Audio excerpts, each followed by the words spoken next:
Friday night football is finally over. We've reached week 1 here in Southern Ohio, and no better place to start that off than here at Rediger Field in Waverly, Ohio, where the Tigers are going to look to start their year off with a win against the visiting Miami Trace Panthers. Along with Tim Daly, I'm Dewey Daly coming to you from Waverly, Ohio, where once again the Waverly Tigers are set to face off against the Miami Trace Panthers in their season opening matchup here tonight. We were able to open up the year with a Thursday night game last night in Portsmouth, where the Trojans defeated the Valley Indians. So a back-to-back duties for us here Thursday and Friday. So a nice 1-2 combo to start the year.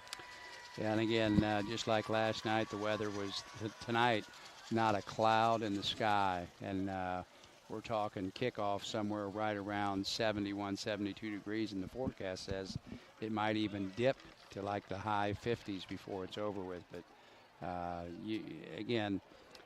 don't think our season would be complete without stopping it at a Waverly home game. I mean, for me, obviously, it's a little bit special, but it's a great facility. Waverly probably has one of, if not the best, followings of people. It's a very tight community, and I say that creates a lot of good things. That's not always the best thing, but it's a very supportive environment, and having played in this environment back in my last football game on this field was in 1975, nothing's really changed. It's really just now, obviously the facility changed and they've made upgrades, and it's a better, it's physically a better place, but it's still the same spot, still the same place, still the same people. Both teams coming off of losing seasons in 2022. For Waverly, it was a 5-5 regular season, capped off with a playoff loss to Cincinnati, Wyoming. That ended their season at 5-6, and then Miami Trace makes the playoffs at 4-6 and loses as well, so they finish out 4-7. Last year's matchup between these two teams was a barn burner. 44-39 was the final. The Tigers took that one at Miami Trace, so we'll see what happens here tonight. The Tigers won the toss and deferred to the second half. The junior Hunter Hauk will boot it away here for the Tigers. 2 men back deep for Miami Trace is number 3, Julian Baker, and number 28, Austin Brown. Football fans, it is football Friday night. Let them hear it.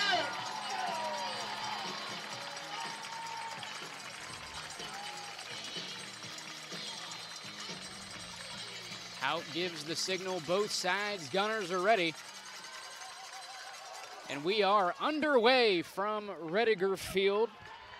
Austin Brown catches it around his own 15-yard line, returned to his own 27, which is where the Miami Trace Panthers will start off their first drive here in 2023. We're going to get our first look at Trey Robinette, the junior quarterback for the Panthers, along with tailbacks Evan Colgrove and Asher LeBeau. Also can't forget about wide receiver Garrett Guess. Did you notice the kicker was left-footed?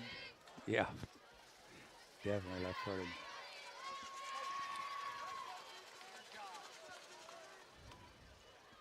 Panthers open up with a 2-receiver set, 2 wing backs as well.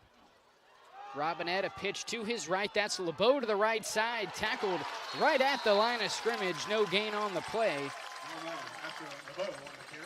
Great job by the cornerback coming off the wide out blocking, and that's just a stretch play. It's just a zone stretch play. Looked like to me Waverly was in a cover two man. Cade Carroll in on the tackle for the Tigers. 2nd down and 10 for Miami Trace. Doubles formation here for the Panthers. Rolling to his left is Robinette, scanning the area. He'll keep it himself and get out of bounds. Maybe a yard. Flag on the play.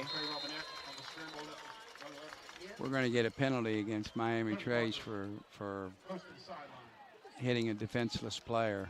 Looks like it was on number 2, Gage Stuckey. Waverly kid still down. He took a lick. I'm sure he just got the wind knocked out of him. To me, I understand why they do that stuff, but I can tell you, football, that to me is football. But again, they've changed that rule, and you can't come back. You can't crack back on a kid like that anymore. And that definitely puts Miami Trace in a little bit of a hole because now they were behind the sticks as it is.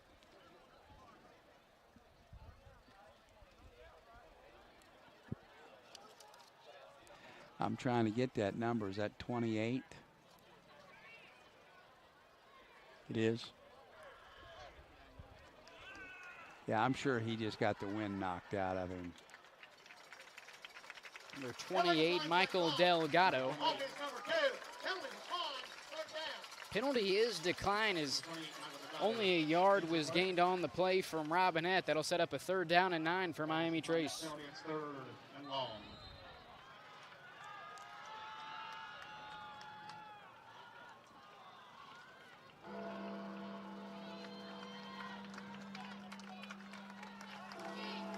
Doubles formation here for Miami Trace.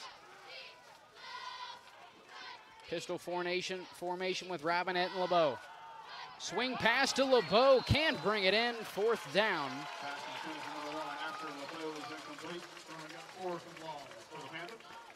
That looked like a fairly accurate pass that would have for sure have gotten them a 1st down. Miami Trace will run on the punt team as well the Tigers. Cody Swords and tailback Jace Hurd back deep for the Tigers.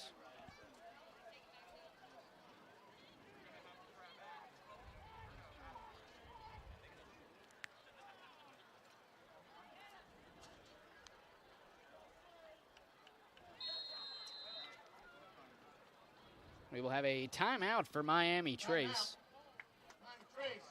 First touchdown out of the half. First time out of the half for the Panthers, 11:09 to go here in the first quarter. 4th down and 9 for the Panthers.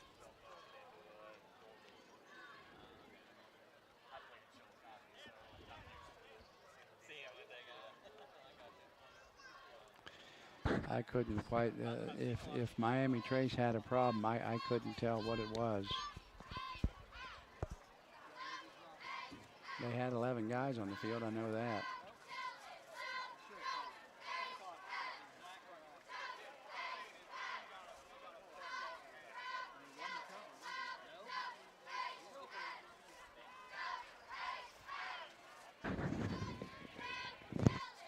Once again, Swords and Hurd, the 2 deep men for Waverly. Robinette set back to punt for Miami Trace. Low end over end punt, hits the 45-yard line, and it will be downed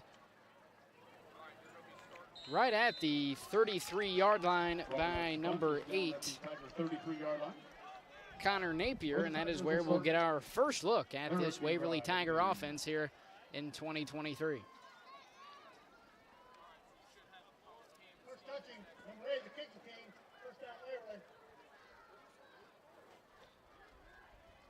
In 2022, quarterback Mason Kelly tossed for 1,900 yards, 25 touchdowns, along with 11 interceptions. On the ground, Jace Hurd, 1,457 yards, 20 touchdowns, also had 16 catches for 193 yards. Kelly the handoff, Hurd straight up the gut, tackled immediately. Pickup of 1 on the play. It'll set up a 2nd down and 9 for Waverly. Just a good, solid inside zone play, short run, short gain. Again, Waverly's going to go fast-paced.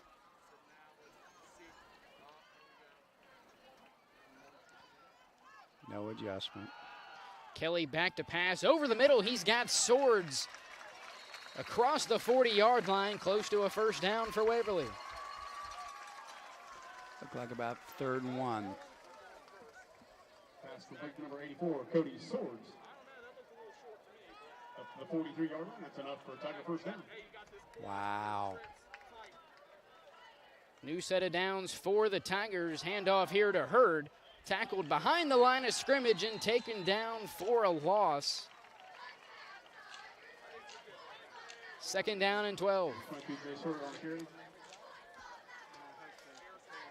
Starting offensive line for the Tigers, right tackle Maddox Leffler, right guard Jace Jekowitz, center Nate Welsh, left guard Mason Cater, and right tackle Jake Schrader. Pistol formation here for Waverly.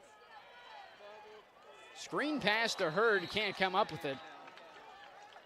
Set up a 3rd down and long for the Tigers. And Kelly with an accurate throw. If he comes up with that pass, that's at least a 5 or 6 yard gain. Waverly's now sitting behind the sticks at 3rd and 12.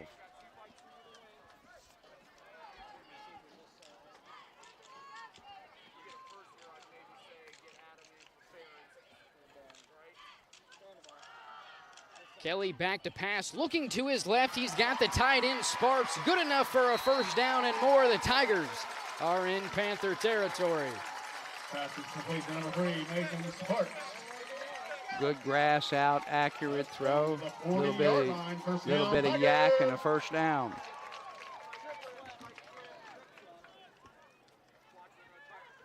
New set of downs for the Tigers on 1st down. It's Hurd, met right at the line of scrimmage and driven back. No gain on the play. I think Mr. Hurd's finding the going tough so far. Every time he's touched the ball, he's had white shirts up in his stuff, shaking his hand.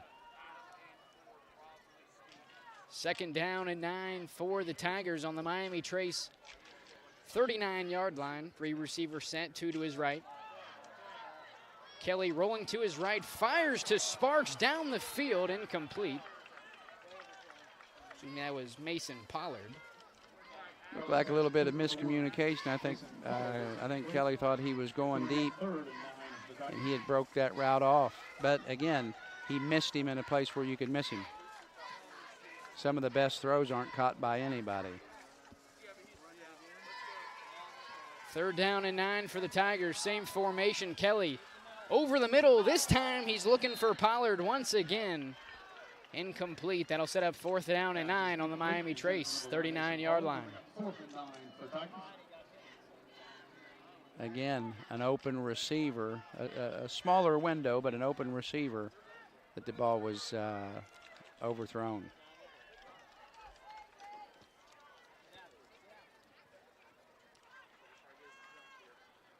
Fourth down, the Tigers going to go for it. Kelly looking to his left, running out of time. He'll throw it away. And that'll be a turnover on downs for the Tigers. Miami Trace takes over on their own 39-yard line. Again,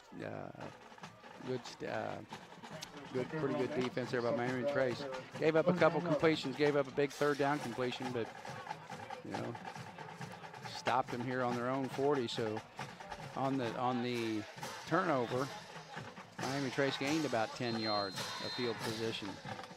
We'll see what they can do with their 2nd possession. 2nd possession now for the Panthers. First time around, a 3 and out. Robinette will hand it off. That's LeBeau, met at the line of scrimmage and taken down by number 55, Nate Welsh on the tackle. That's a great play. 1 yard gained on the play. That'll set up a 2nd down and 9 for the Panthers.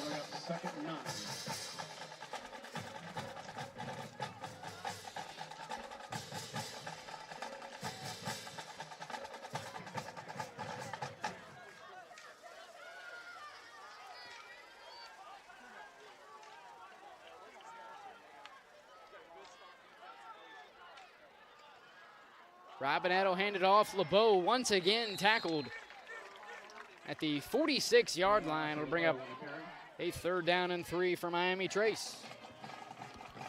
Again, a good solid run, a gain of 4 or 5 yards, and a very manageable 3rd down.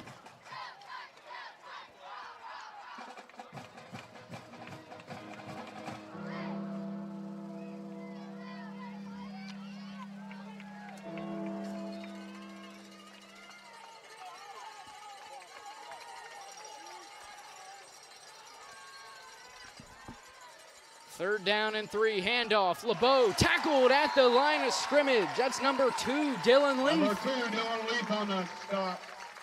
His first tackle as a Tiger, transferred in from Piketon during the offseason. 4th and 3 for the Panthers. Making his presence known here early in 2023. And they had him coming off the edge. If he doesn't make that play, he might still be running. 4th down and 3 for the Panthers. Swartz and Hurd, the 2 men back deep on their own 20-yard line. Yeah, I thought they'd end up kicking.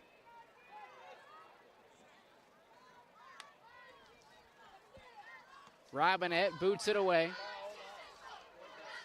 Lands on the 25 and will roll out of bounds right there. Robinette goes out of bounds at the 25-yard line. We'll now get our second look at this Waverly Tiger offense. Dad, what'd you see the first time around from Waverly? Probably, early in the game, it's kind of hard to get in a little bit of a rhythm. I don't think, and I think he'd probably be the first one to admit to you, I think Mr. Kelly had a couple of guys open, and the ball, and some of those were smaller windows, and balls weren't quite as accurate as they needed to be, and he had a ball dropped. He's had a couple drops, but we'll see if they can't put a couple plays together. 1st and 10 on their own 25-yard line. A turnover on downs for the Tigers on the Miami Trace 39. First play, bobbled the snap. Kelly will throw it away. Should have an illegal man downfield. No. It's grounding. He didn't get the ball to the line of scrimmage.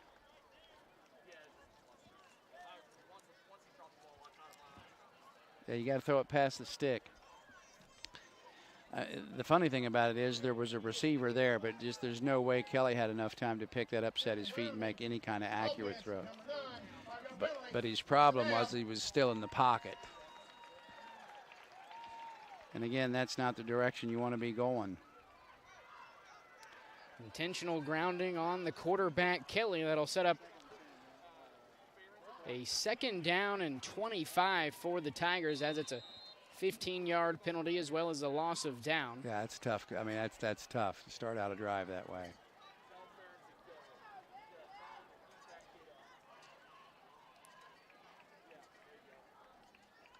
Pollard in motion. Kelly running out of time. He will be brought down at the 2-yard line. He's lucky he didn't get stripped. Great coverage. He was looking for a flag route here that was absolutely covered up. Tackled by number 44, Weston Dawes. Yeah, if you're Waverly here, you probably have to take your medicine. Waverly pushed back to their own 3-yard line, faced with a 3rd and 32. Yeah, good call. Good call.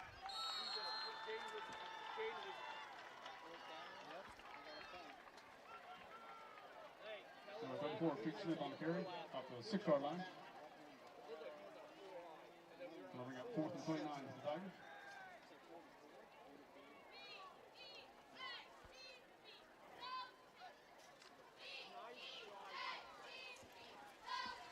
Now we'll see Miami Trace is gaining more yards on the change of possessions.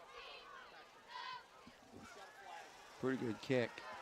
Oh, why wouldn't you catch that? That ends up being a great kick. There is a flag on the play. Nice punt all the way down to the Panther 47-yard line. It's nearly a 50-yard punt. Well, I'm trying to think what that flag could possibly be. It's got to be holding, maybe, against Miami Trace. Of course, if you're Waverly,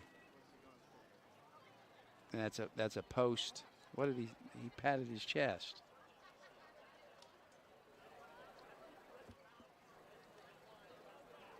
Yeah, they'll decline the penalty, I'm sure.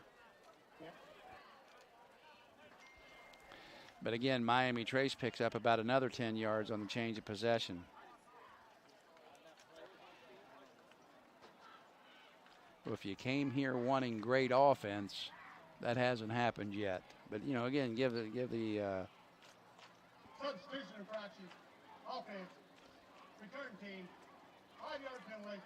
Substitution infraction? What could that have possibly have been? So far tonight, through 2 drives for Miami Trace, it's been back-to-back 3-and-outs for Waverly, a turnover on downs, and most recently a punt to the Miami Trace 42-yard line. Third look at this Panther offense here tonight.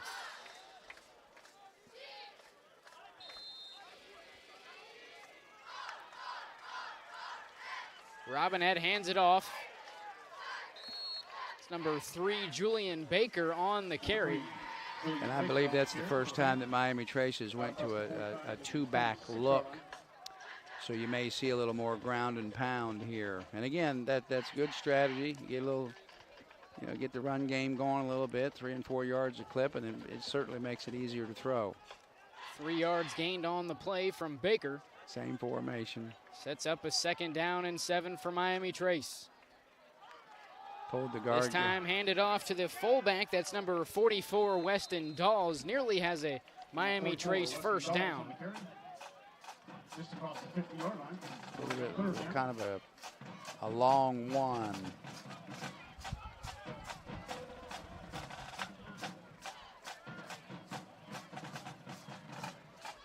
Third down, 1 yard to go here for Miami Trace.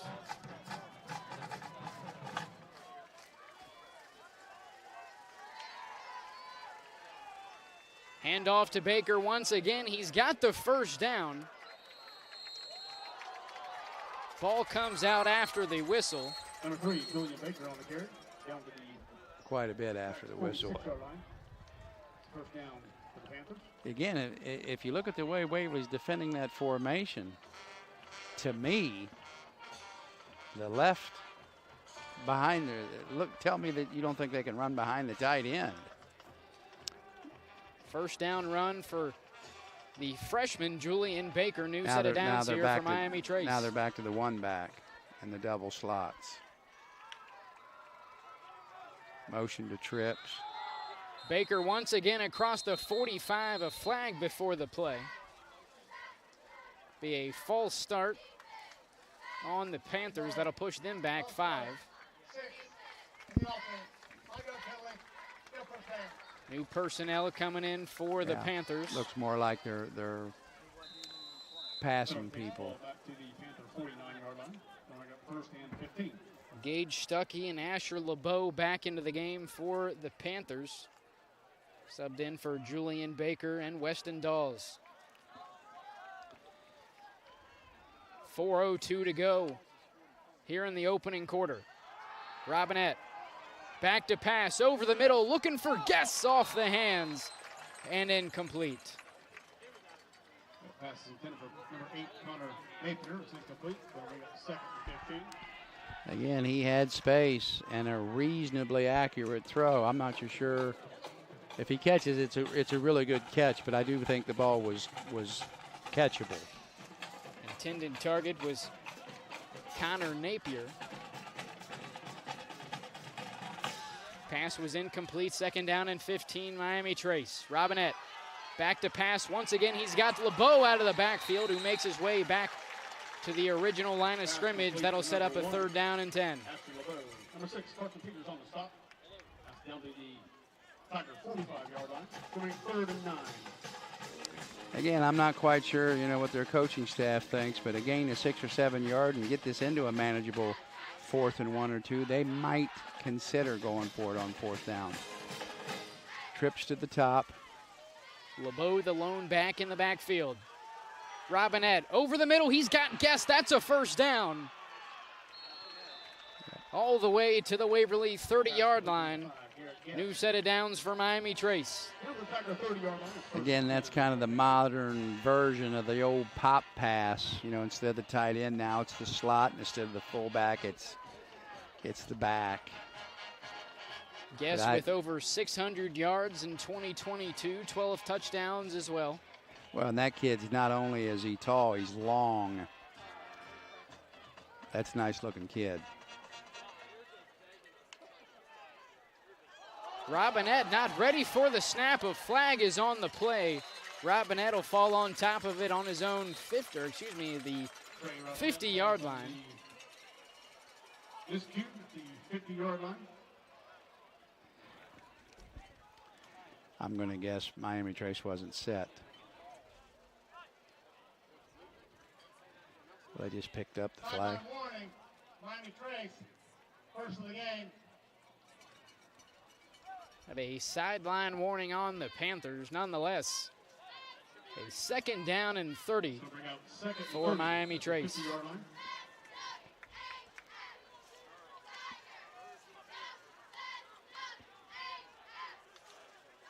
.232 to go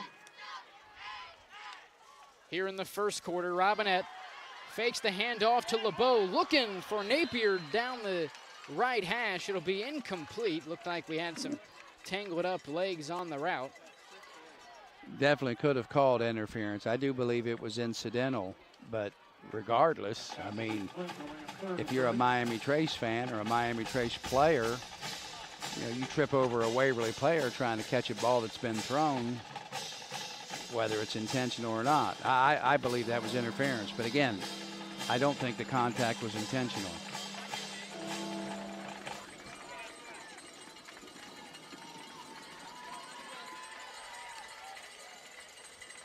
Third down and 30, Robinette.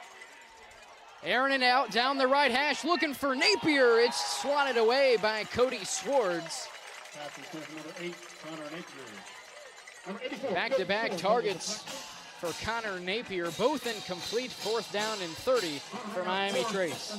Again, no question, Swords had a step. Ball was just underthrown enough for the Waverly defender to get a paw on it. I thought that was a problem as that play unfolded.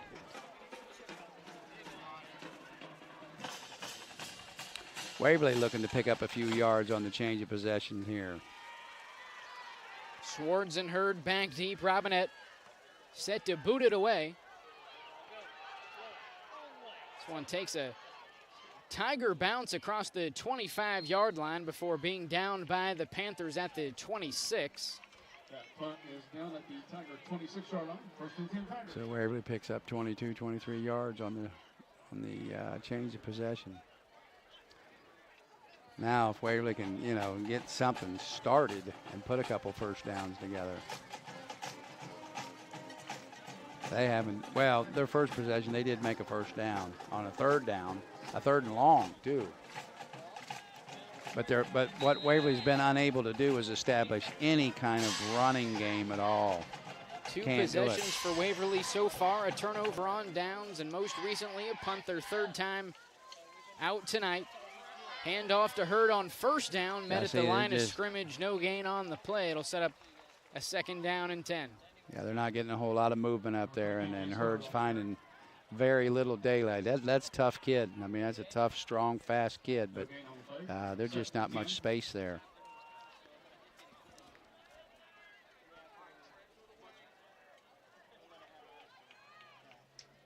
Second down and 10. Handoff to Hurd. Once again, nowhere to go. That's Weston Dawes in on the tackle for the Panthers. 3rd down and 10.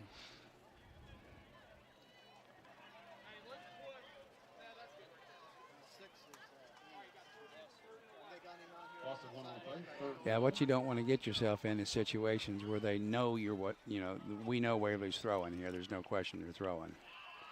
Kelly under a ton of pressure, a screen pass to Hurd. He can't bring it in. My God.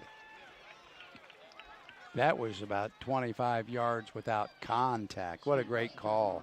Everything looks kind of almost like it's a flood into Waverly's sideline, and they're screening the other way. And he had a convoy. If he comes up with that ball and he catches a 1 or 2 blocks, he might have been able to take that the distance.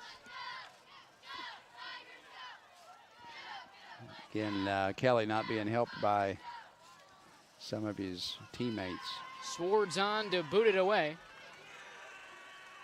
Fair catch called by number 2, Gage Stuckey. Has trouble with it, able to get back on top of it. Nonetheless, Miami Trace going to start off their 4th possession on their own 45. First 3 and out for Waverly. 35-yard line. First foul, number 4 on the return team, 15-yard penalty, first down, Miami Trace.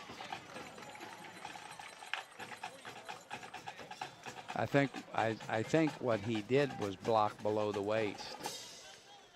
Because I seen a kid from Waverly cartwheeling and getting up. He had to have been blocked below the waist. Penalty will move Miami Trace back 15 yards from their own 45 to their own 30. That 15-yard penalty takes the ball back to the 30-yard line. Which is where we'll get our fourth look at Trey Robinette in this Panther offense. They'll come out in what has so far been their speed package with Stuckey and LeBeau. Robinette, a toss to his right, that's LeBeau. Across the 30, a pickup of 4 yards on the play. After LeBeau on the carry up to the 33-yard line, being a 3 on the play. We'll bring up 2nd and 7. Ball spotted at the 33-yard line, gain of 3. 2nd down and 7 for Miami Trace. 15-second differential between the play and game clock, so most likely the last play of the quarter. Got trips into the boundary here. Robinette hands it off LeBeau. He's got the first down across the 40. Ball will be spotted at the 44-yard line. And here's what I'm telling you, formation-wise, that play's been there from the very first, really the very first play. We'll see if Miami Trace, how quickly they come back to that. Clock now down to 5. 1st and 10 on their own 44. And that'll take us to the end of the first quarter. No score. We'll be back after this. You're watching Ohio High School football on Southern Ohio Sports Authority, presented by Ohio Health. At Ohio Health, you can see your doctor here or here, on this or on these. And no matter if you're over here, over there, or anywhere in between, you'll feel good knowing Ohio Health provides the finest care anywhere. Schedule care today at ohiohealth.com/finestcare. Here at Glockner's, we know how valuable your time is, and that's why our priority is to provide you a quick and easy service. We will get you in and out and on your way immediately. So schedule your next service appointment at Glockner.com. No score through 1 here at Rediger Field. Miami Trace 1st and 10 on their own 44.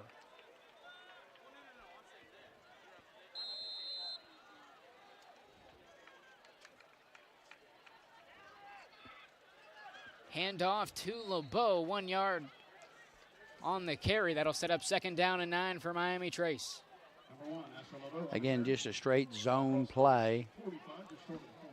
Not a huge gain, but that play has purpose.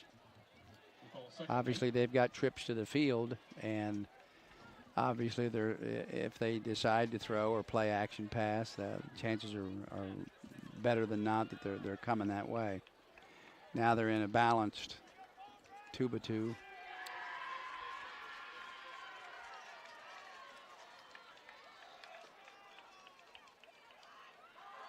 Robinette takes it himself. He's got the first down and more across the 35-yard line. First down, Miami Trace. Now, that's the first we've seen of that. That is the, again, I don't know if he's reading the first part of that, but that is the old triple option.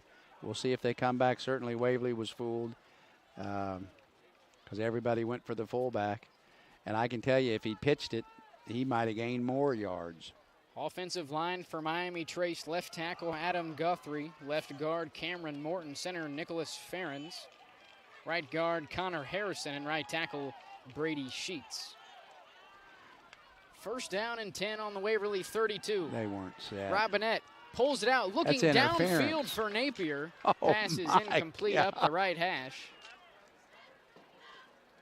Wow. Number 8, Connor Napier. Napier been a frequent target so far through one for quarterback Trey Robinette. Again, play action pass to the field and trying to catch, you know, the singled up receiver back on the backside with the skinny post. And I can tell you the kid from Waverly had 2 handfuls of cloth.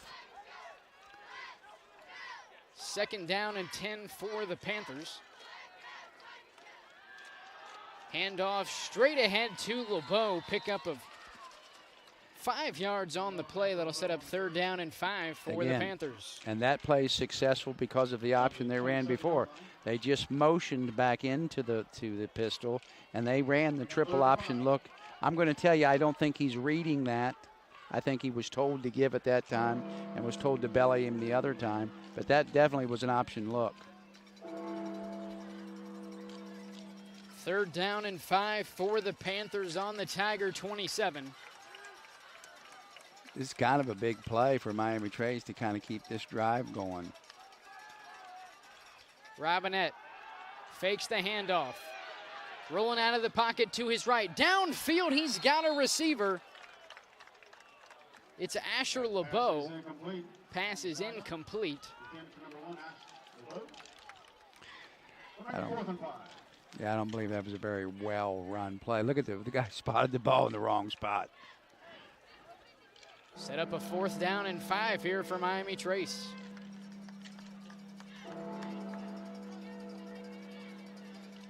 What do you do here, Dewey? Well, you're definitely not going to get the option unless they motion back into 2 backs. Have a timeout for the Tigers, their first of the half.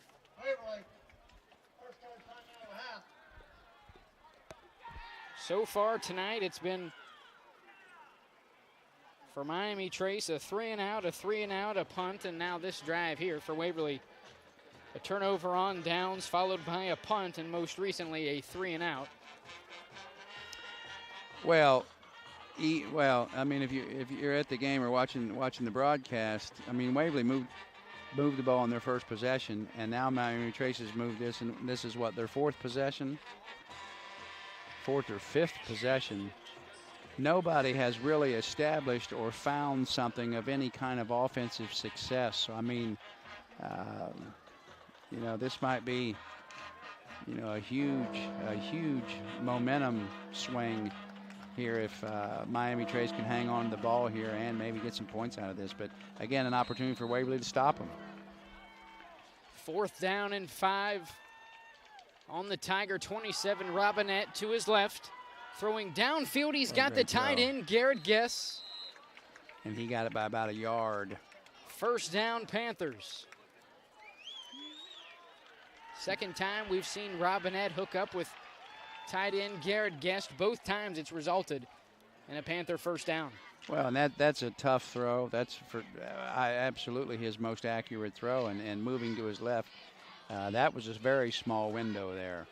1st down for him, 21-yard line. I'm promising you we're going to see option again before this drive's over. 1st and 10 on the Tiger 21. Robinette to his right. Looking to the end zone for number 5, Garrett Guest. Passes through the back of the end zone and incomplete.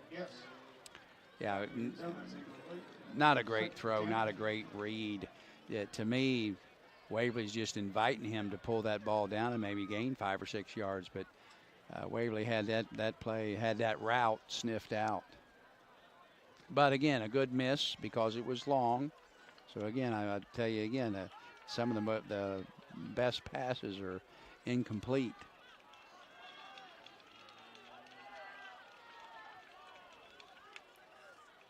Second down and 10. Robinette looking to throw. He's got number 2, Gage Stuckey, streaking to the end zone. Touchdown, Panthers. Just a little, combination route over here with the old slant and the out. Catches the slant, gets up the seam, beats the safety in the end zone. Good throw, good route.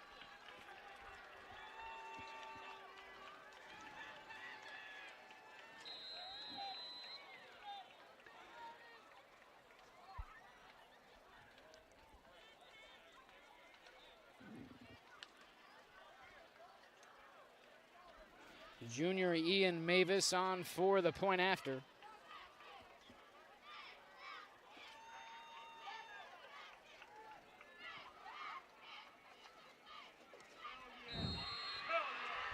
Kick from Mavis is good, and the Panthers out in front 7-0 here with 9:30 to go in the second quarter. We'll step aside. You're watching Ohio High School football on Southern Ohio Sports Authority, presented by Ohio Health.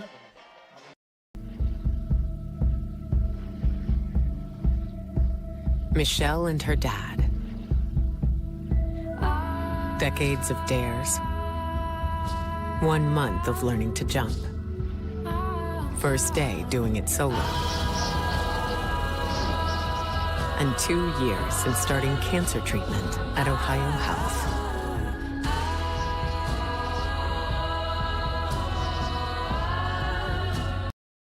This broadcast is brought to you in part by Willie & Son Trucking.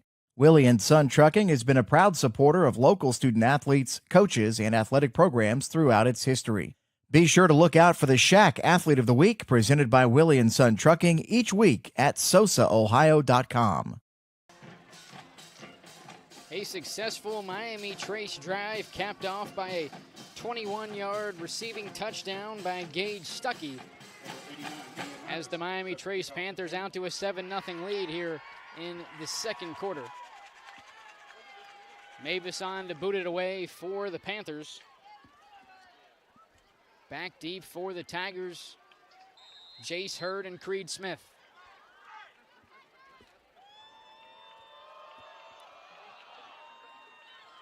Mavis's kick caught at the Tigers' 16-yard line by Hurd. Taken all the way up to the Tiger 35-yard line.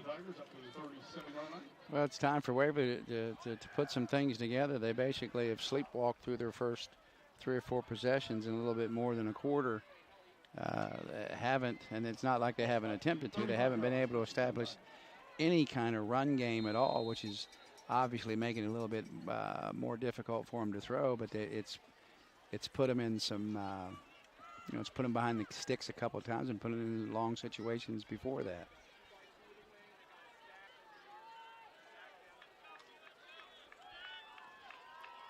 First and 10 on their own 35. Pollard in motion. Straight ahead, it's Hurd. He's past the line of scrimmage. Pick up a 3. Now, again, obviously the jet motion is to try to draw attention to it. I think what Waverly has to do is give the ball to the jet motion to make them honor that.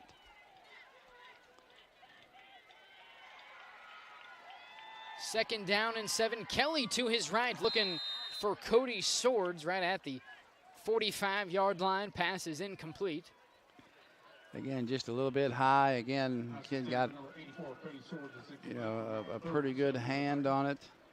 Again, would have been a great catch if he can come down for it. But, again, just a little on the high side. It puts him in another 3rd and long. Empty. 3rd down and 7 on their own 38. Kelly alone in the backfield, looking right down the middle. He's got him in for the first down. That's number 3, Mason Sparks, now into Panther territory. Now what happened is the play side backer came, and basically the tight end wasn't covered at all. Kelly found him. 1st and 10 on the Panther 34.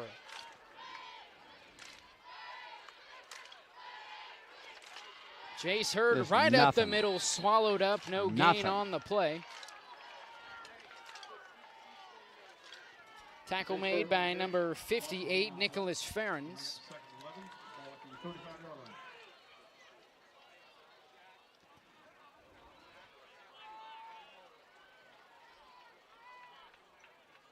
Second down and 10.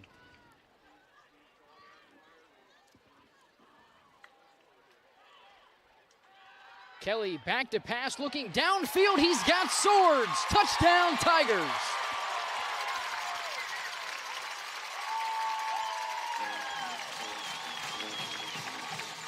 Kelly, to number 84, Cody Swords. 35 yards, and the Tigers touchdown. Again, just a simple post. Kid gets inside leverage. Kelly delivers the ball accurately. You saw the rest.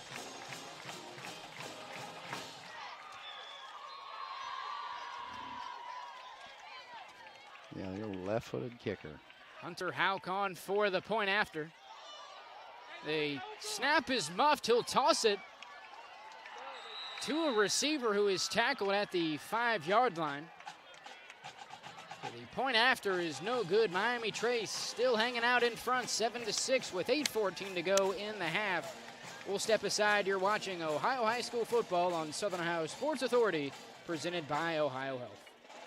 There's not a Par-Mar store near you now, there will be soon.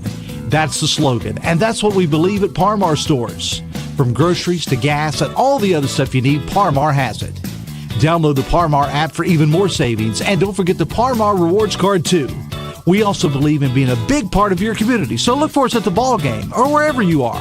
Shop us today, like us on Facebook, Instagram, Twitter, and remember, if there's not a Par-Mar store near you now, there will be soon. This presentation of high school sports on Southern Ohio Sports Authority is brought to you in part by your local McDonald's. McDonald's proudly supports all area athletes again this season. Visit your local McDonald's in Chillicothe, Circleville, Greenfield, and Waverly. And be sure to check out SOSA's newly relaunched podcast, Overtime, presented by McDonald's. Mason Kelly's first touchdown pass of the year, 34 yards to Cody Swartz.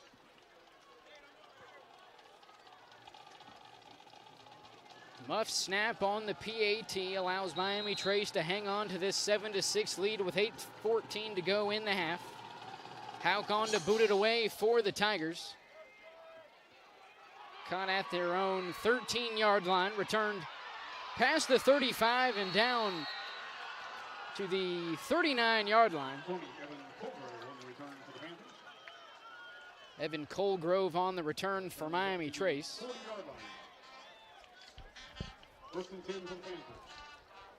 First and 10 for Miami Trace on their own 40.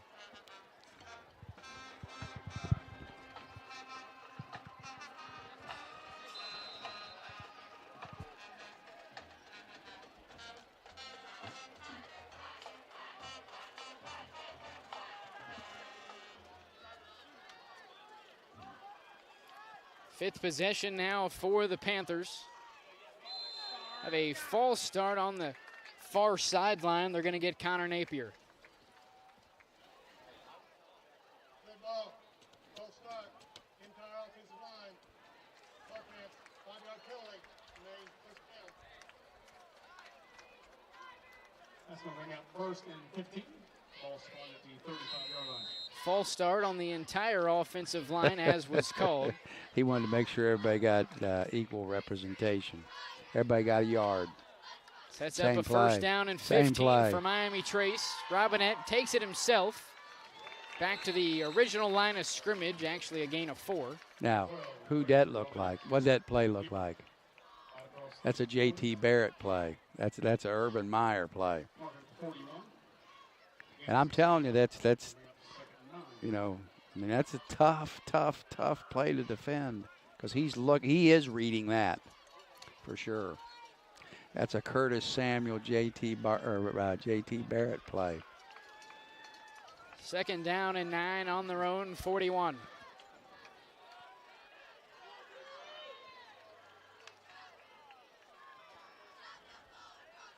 Robinette fakes the handoff over the middle, batted down. Number 4, Quentin Hurd on the deflection.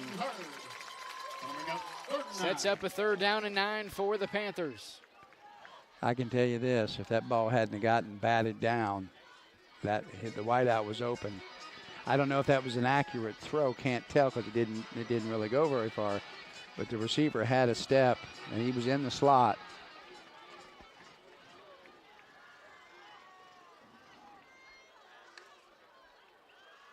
Robinette rolling to his right. He's got a man. It's Guess once again another first down for the Panthers. 3 catches now for Garrett Guess. All 3 have resulted in Miami Trace first downs. Again, I like to see that kind of stuff. I mean, it's just pitch and catch. Just run your route.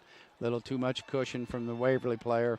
and an accurate throw, which not all high school kids can make, and an easy pickup for Miami Trace. Too easy.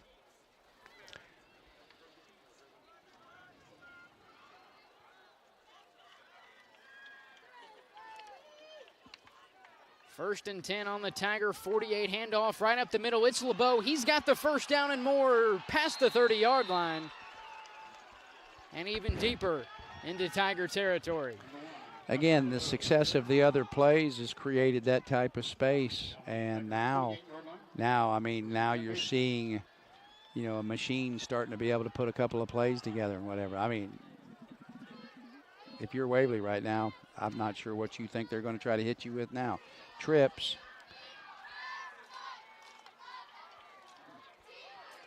Handoff off the middle. LeBeau once again hurdles a defender. He's got the first down. Brought down at the Tiger 15-yard line. Moved the sticks for Miami Trace. Again, another solid inside run, inside zone. Waverly just they're getting blocked. I mean, they're getting handled up front. If I'm Miami Trace, I'm staying on the ground. Panthers threatening first and 10 on the Tiger 15. Handoff LeBeau once again across the 10-yard line before being brought down by Jace Jekowitz. Again, a solid gain on first down of about 7 yards. Second down and 3 for Miami Trace. Again, if I'm Miami Trace, I just keep pounding it inside. They found a little something here.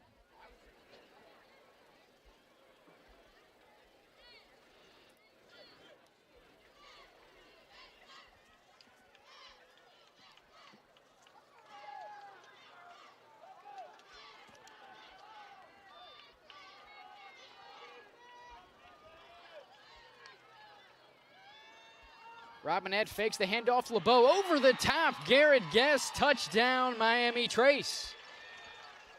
That's the big one, Garrett Guest, 8 yards. 4 catches, 3 first downs, and a touchdown. Second passing touchdown of the day for Robinette.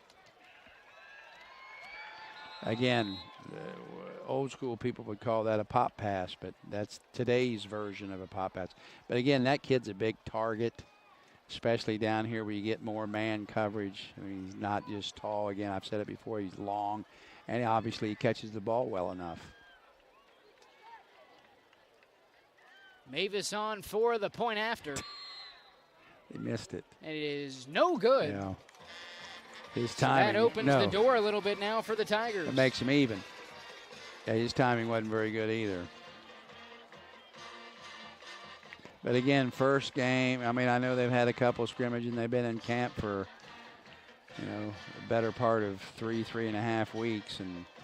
But still, you can't replicate the things that are happening tonight in practice. So, I mean, I'm not shocked that it's been, we've had a little bit of sloppy play. Although, last night, I didn't think, I thought, but I mean, you look at the score and, say there wasn't a whole lot of defense played, but the game wasn't a sloppy game. It wasn't filled with penalties and turnovers and whatever. Just like there hasn't been a turnover. No one's turned the ball over. Did we even have a turnover last night? I don't think so. No picks, no nothing. We haven't had anything turned over here. Those are the things that drive you crazy as a coach, is turning the ball over. You can live with drop passes and whatnot, but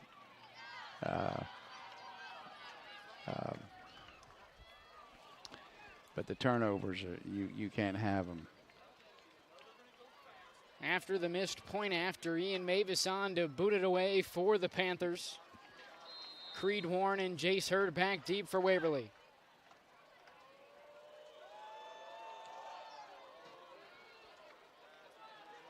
Kick is fielded by Hurd at his own 12-yard line. Was his knee not on the ground when he picked that up? He'll be brought down at the Tiger 21. Jace Hurd on the return. Spot at the 21-yard line. First and 10 Tigers. We'll now see if Mason Kelly and this Tiger offense can replicate the same success they found on their previous drive.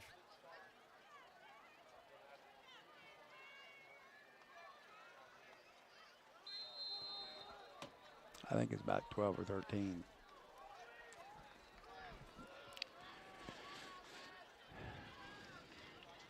First and 10 on their own 20. Pistol formation Hurd behind Kelly. Give it to him. In motion is the tight end Sparks. Handoff to Jace Hurd, 1 yard on the play.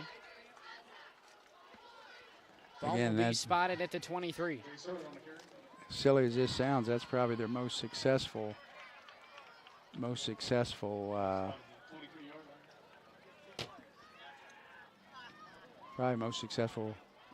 Hurd running play. 8.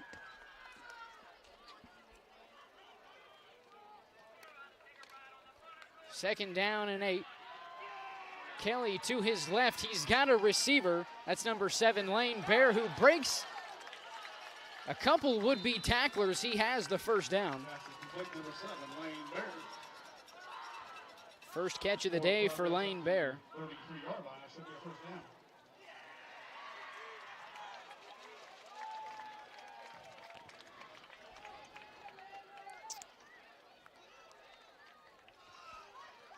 First down and 10 on their own 23. Straight ahead, it's Hurd. Across the 35-yard line, gain of 4.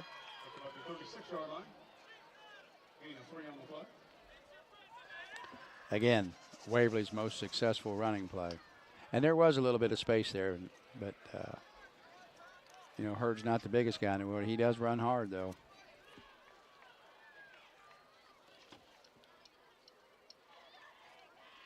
Sparks in motion from left to right. Kelly looking to pass way downfield, looking for Swords. He's got him in Panther territory. Pass complete to number 84, Cody Ford. Flips the field from their own 36 to the Miami Trace 26-yard line. Again, we seen that earlier for a touchdown, just a simple post route, inside leverage. Ball was, again, slightly underthrown, but he had a couple steps on him. 4:10 to go here in the first half at Rediger Field.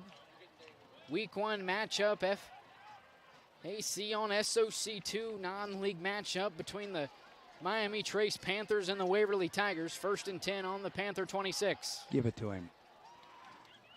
Straight ahead, it's Smith, who's met at the line of scrimmage. Yeah, I don't understand. I mean, Waverly's run the jet motion a couple, 2 or 3 times. I guarantee you, for the purposes of making that inside zone play a little more honest, but they haven't given the jet sweep yet. They're going to have to give it on the jet sweep. And I promise you, if they do, the first time they do it, it's going to be 10 yards, without a doubt. And without giving it, you're not creating the space inside. No gain on the play. Second down and 10 for the Tigers. Kelly going to keep it himself across the 35, 25-yard line, brought down right at the Panther 20-yard line. That'll set up a third down and short for the Tigers. Again, that's a great call. I promise you, they probably don't run Kelly a whole lot of times, but I mean, that's something that they haven't shown, and you know, that can be something that they can come back to in a short yardage situation. Third down and 3. Kelly hands it off to Creed Smith across the 20-yard line, close to a Tiger first down. I think it is a first down. Yeah. Ball at the 17-yard line, first and 10 Tigers.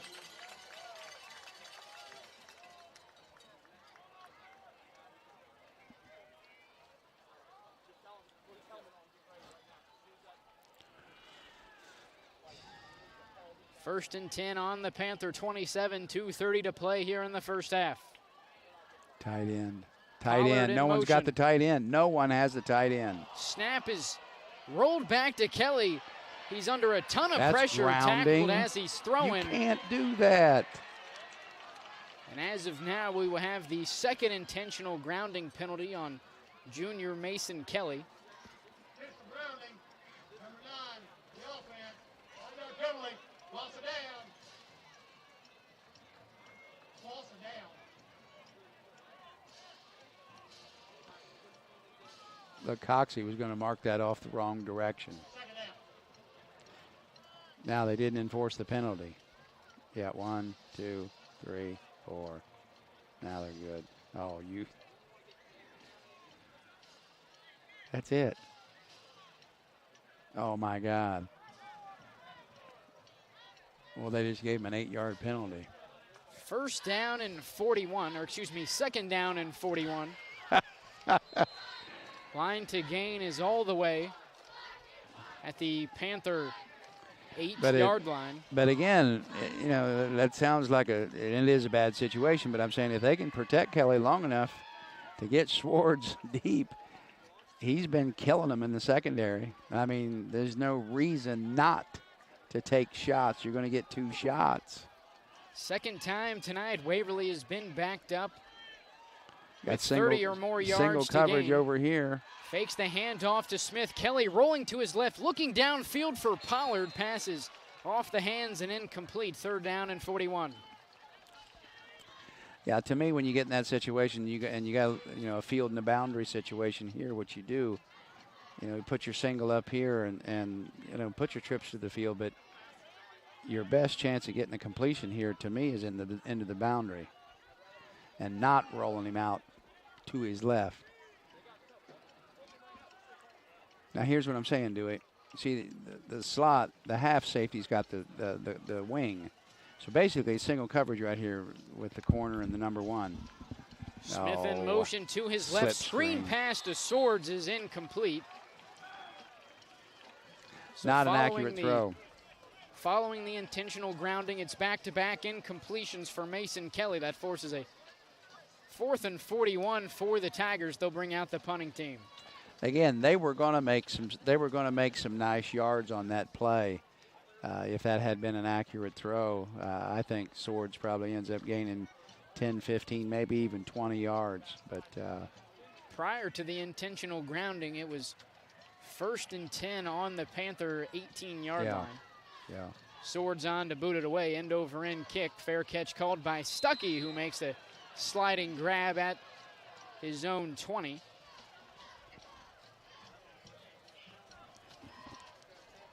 Somebody want to enlighten me why that wasn't a personal foul.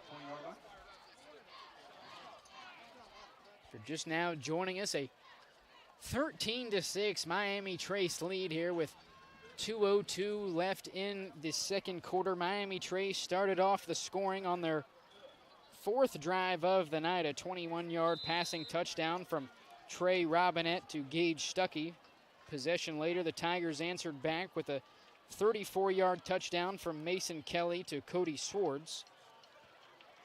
And in Miami Trace's last possession, they retook the lead with a 8-yard passing touchdown from Robinette to Garrett Guess.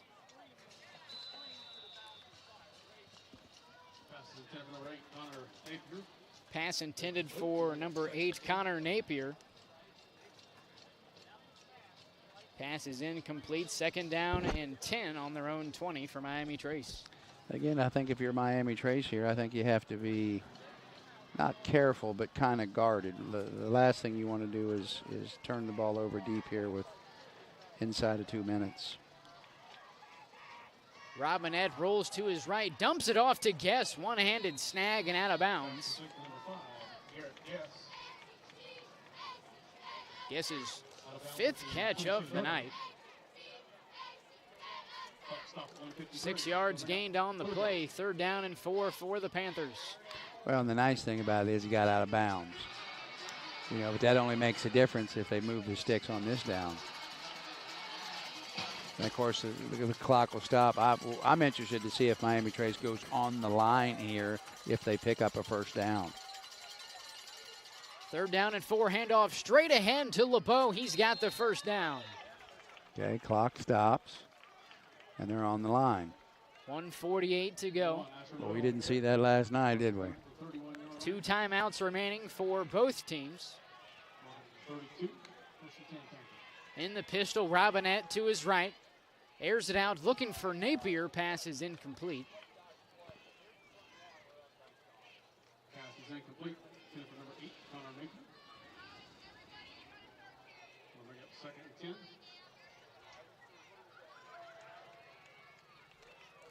Again, moving the sticks there, that creates a little bit more room for Miami Trace. And again, I don't know if this point they're thinking about taking shots to try to score here, but another couple first downs and they'd be in that year.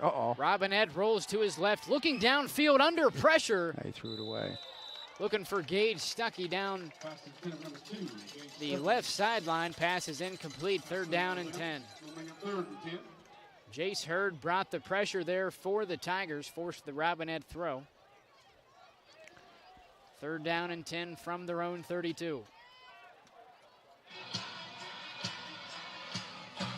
How many timeouts does Waverly have? 2. Well, if they run the ball here, they can take one of their timeouts from them. Yeah. Handoff straight ahead to LeBeau. Flag is down. First down. LeBeau has the first down, taken down beyond the 45-yard line. Wow. That's on Miami Trace. I didn't see. Had to have been procedure.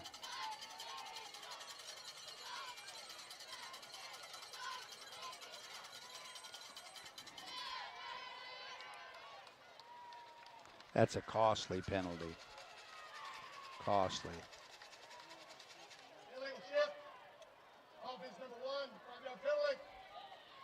Illegal shift on the back, Asher LeBeau. That'll move the Panthers back 5 yards. 3rd down and 15 on their own 27.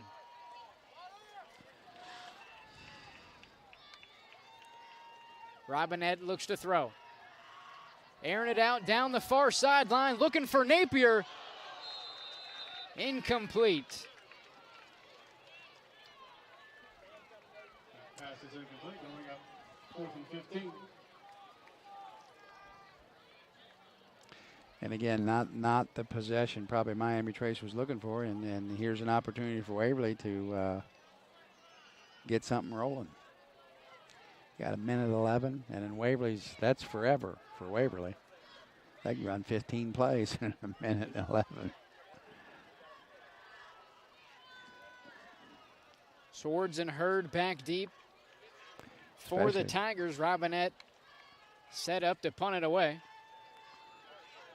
Spiraling punt, fair caught by Swords at his own 37-yard line.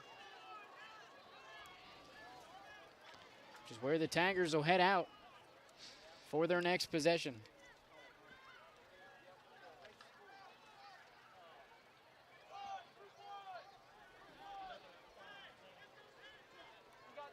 If you haven't had a chance yet to check out SOSA Overtime, the official flagship podcast of Southern Ohio Sports Authority.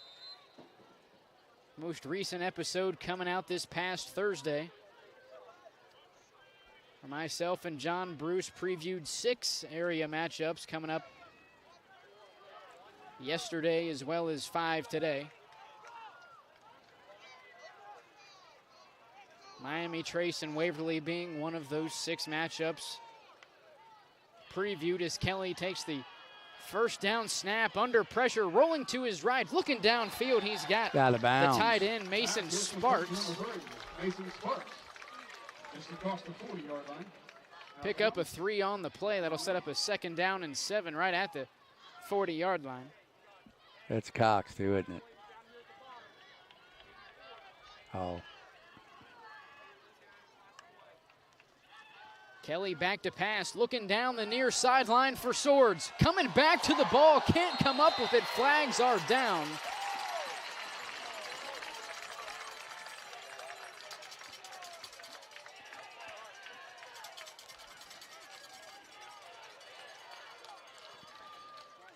What an effort, number 1. Ball slightly underthrown, and Swords just makes a great play on the ball, draws the interference call, and still almost came down with the ball. Pass interference on Miami Trace's Bryce Perkins. That moves the ball up to the Panther 45-yard line. 1st down and 10. 53 seconds is forever for Waverly. 2 timeouts remaining for the Tigers. Kelly looks to throw. Incomplete. I believe that ball was intended for number 3. And I just don't, they nearly ran into each other running the routes. But again, nothing hurt. Second down.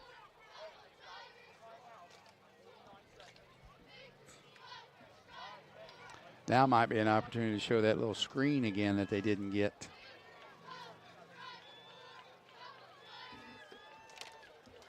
Second down and 10. Kelly rolling to his left. He's got number 7, Lane Bear, who is tackled in bounds. Flag is down. Now, I'm looking at that play, and the only thing that can be is, oh, they got a legal man downfield. Don't know how.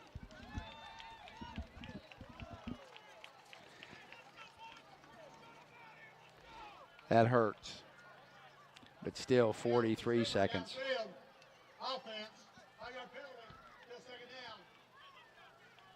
Waverly still with 43 seconds. That's forever for them.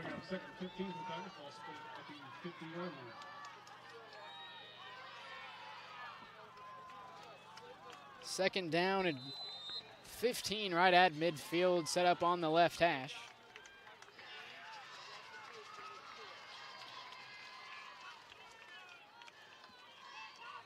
Kelly back to pass.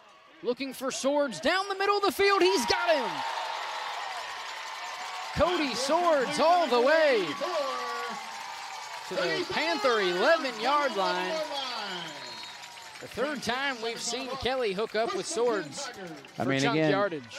Just a simple post, but that ball was absolutely spun in there, and still 26 seconds left.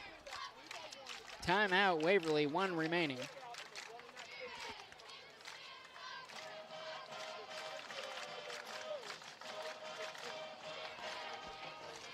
But again, because of the style of offense that Waverly runs, they can be very successful doing these types of things.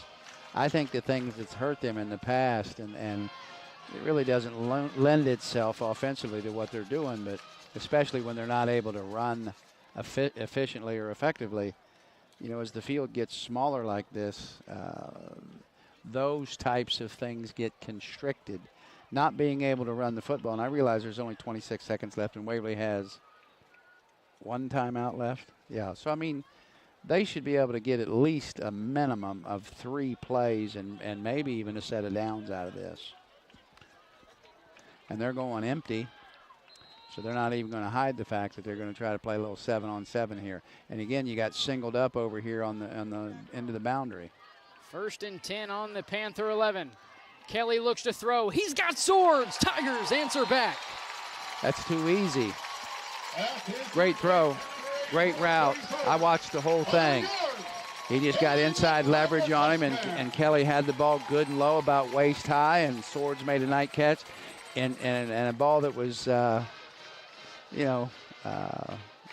ball was competed for.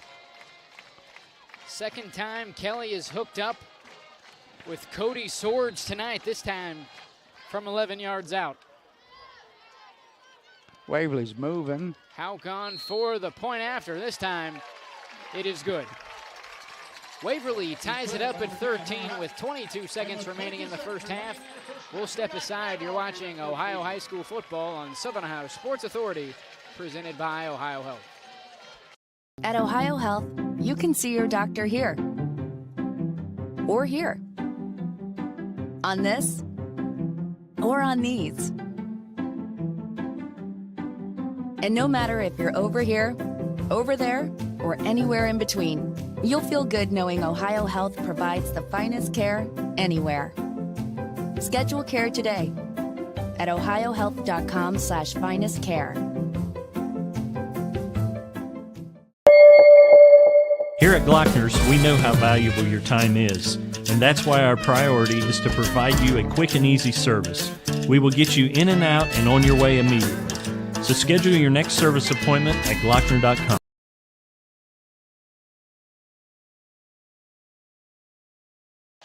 (13 to 13) in the waning seconds of the first half.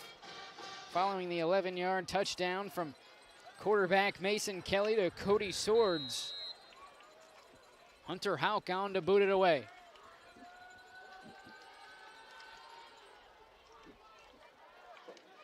Kick is caught by Evan Colgrove around his own 15-yard line, returned past the 30, and eventually brought down at his own 33-yard line, which is where Trey Robinette and the Panther offense will trot out for their 7th possession here in the first half. That return is up to the 33-yard line, first and 10 Panthers.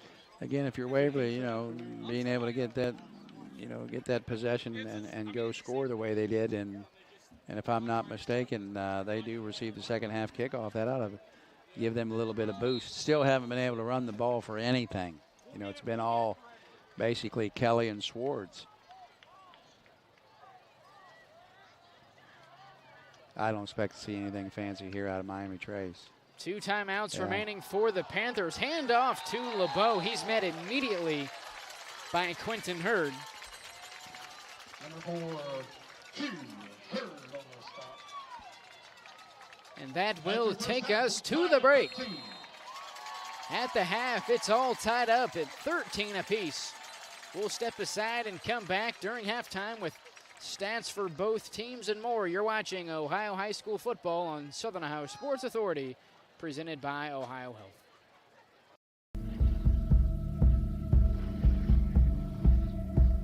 Michelle and her dad.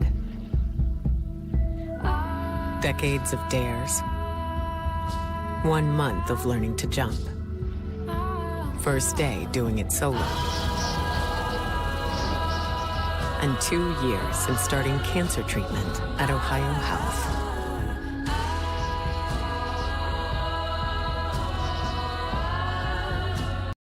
This broadcast is brought to you in part by Willie and Son Trucking. Willie and Son Trucking has been a proud supporter of local student athletes, coaches, and athletic programs throughout its history. Be sure to look out for the Shack Athlete of the Week presented by Willie and Son Trucking each week at SOSAOhio.com.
Knotted up at 13 apiece at the break. Some scores from outside and inside the area. Unyota and Vinton County tied up at 14 apiece. London out in front on Courthouse, 41-0 at halftime. And Logan Elm leading Zane Trace 19-14. Those are all the scores we have as of now. So far, Dad, what have you seen from both of these teams, both offensively and defensively? Well, personally, I like more of what Miami Trace has been able to do, and certainly didn't come off the bus like a well-oiled machine, but was able to, they stumbled around their first 2 or 3 possessions and gained a few yards just in the change of possessions, but then were able to find a little bit of running niche, and I can tell you what got them going was they ran the triple option and gained. The quarterback kept it, bellied the fullback, and kept it and ran for about 15 yards, and that jump started them into finding a couple other running plays. And of course, when that happens, and any smart coach will tell you, if you've got play action passes built into your offense, which you should, that creates those opportunities, and that's exactly what Miami Trace did on both of their scoring possessions. Now Waverly they're playing backyard football. I mean, they can't. I don't know how we'll get the stats here shortly, but I'm saying they can't be averaging more than a yard, or they've had to have, and I'm just going to throw a number out there, 20 carries for 25 yards. I mean, it hasn't been very pretty or very productive, but yet, they've been able to catch Mr. Swords 3 or 4 times on the post pattern, and Kelly's been reasonably accurate all day. He's been really accurate with Swords. I mean, even on the interference call, which was a big play in that last possession, that wasn't the most accurate throw. But listen, when in doubt, look for number 84. And I mean, Miami Trace really hasn't had an answer for him. And I mean, we know he's caught 3 balls, and he's got to be close to 100 yards in receiving. And again, we're in the process of gaining those stats, and we'll go through those. But again, nothing's been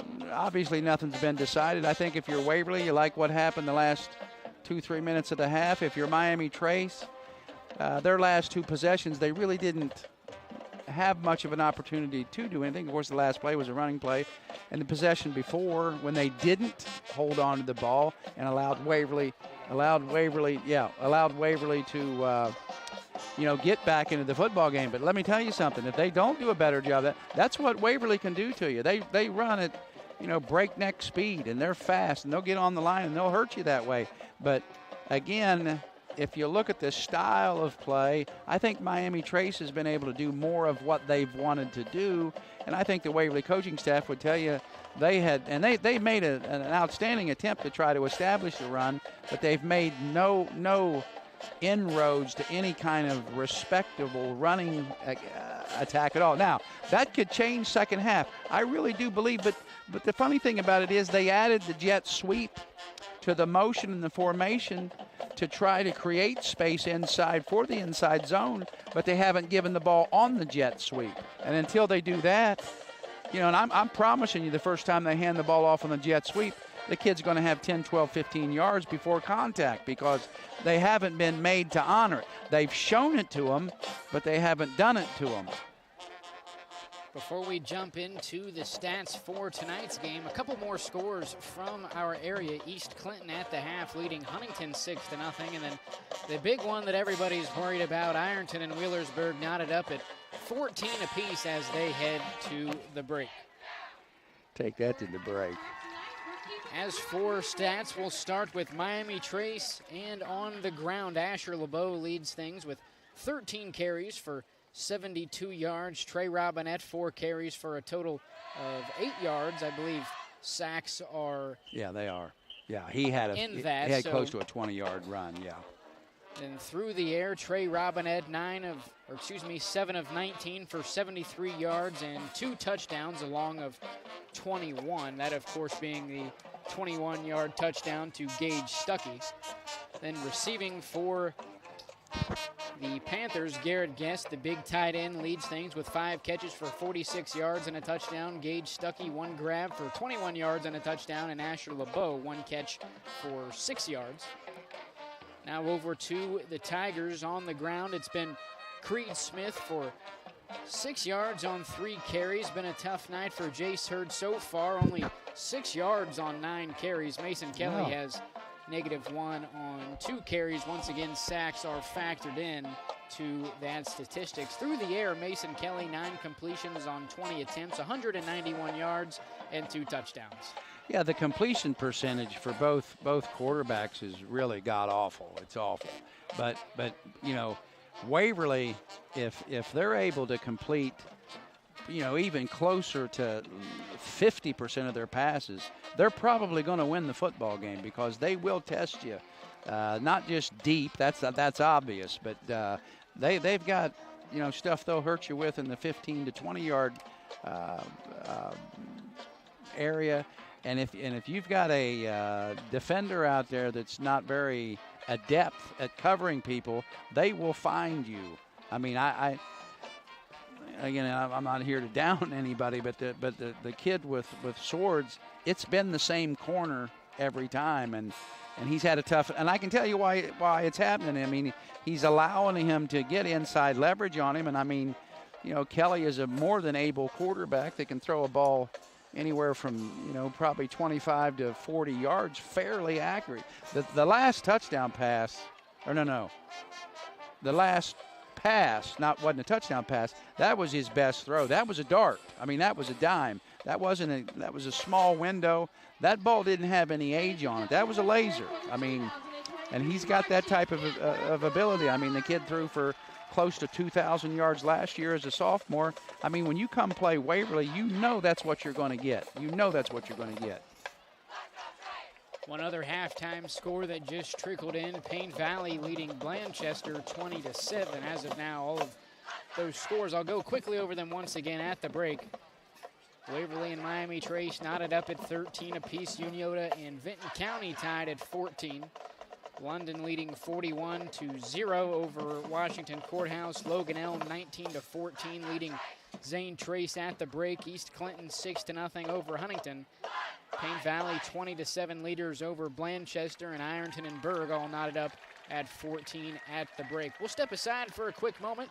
You're watching Ohio High School football on Southern Ohio Sports Authority, presented by Ohio Health. There's not a Par-Mar store near you now, there will be soon.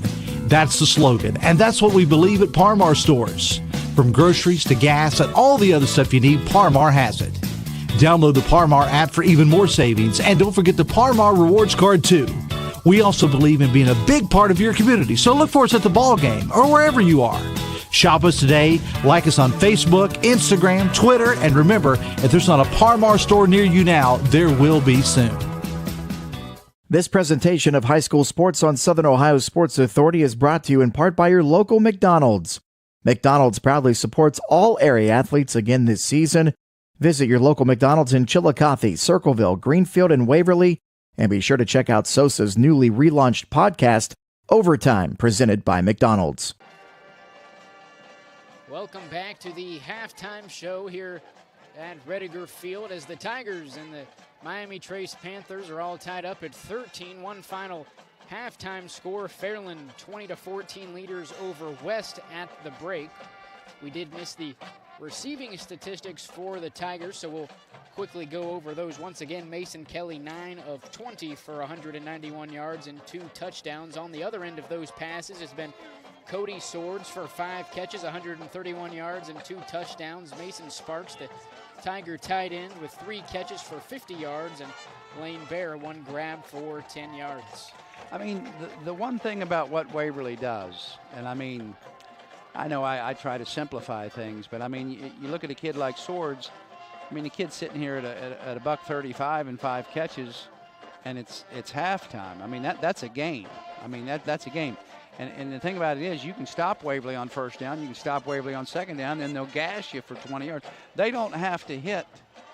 Like I said, I don't think Mason. He's 9 for 20, which is probably a little. It's obviously below where he wants to be, but it's how far off is he? I mean, he's got the yards. What he doesn't have is the completion percentage. I'm sure that Coach Knight would tell you that he probably wants that closer to 60. At least in the upper 50s. But I mean, he's sitting here at if he's 9 for 20, he's at 45%. With the way they run and do things, they can win football games with him completing 45% of his passes. But again, the better teams will find a way to either create pressure on the quarterback. And let's face it. And again, this isn't a knock on him. I don't think that the Kelly boy's the most mobile kid in the world. I don't think he's slow or can't run. I just don't think that's, to me, he's more of a pocket passer. Otherwise, they'd be running zone read. And they did run the one quarterback run, which I think was probably the best call that Waverly made all night because it did create space. And again, this isn't a kid that's running a 4.5 40, and I know he picked up a first down, and the run had to be about 15 yards. So, I mean, there's other ways of getting people in positions to gain yards and make first downs, and that comes back to coaching and how you want to set things up. But I'd love to see Waverly come out. In fact, if I'd walk down there anywhere near a Waverly coach, I'd tell them to give it on the jet sweep. If you want to create the space, Jay Surd will love you if you give it to the jet sweep guy to create space for him inside. And again, they've shown it probably 3 or 4 times, but they haven't given it yet. In terms of adjustments, besides the giving of the jet sweep, do you see either team making any adjustments coming into the second half? No, I actually think Miami Trace found their rhythm. I think Miami Trace found their rhythm. Now, their last 2 possessions, I think they probably want to kick themselves in the hind end. Not the last possession. You can't even really count that. But the possession before where they didn't maintain the ball and then punted it back to Waverly with about a minute 11 or a minute 12 to go. And that's, especially on a 60-yard field, that's all day for Waverly. They'll take that any day of the week. But remember, the big play in that series was what? The illegal procedure where they give it on 3rd down. The kid runs for 12 or 13 yards, picks up the first down, and instead of Miami Trace having a chance to maintain their drive and maybe even getting a score themselves, that penalty was the result of them having to punt, Waverly getting the ball back and scoring. So you take that penalty away, this could actually be a 21-6 type of game, but hey, it's not.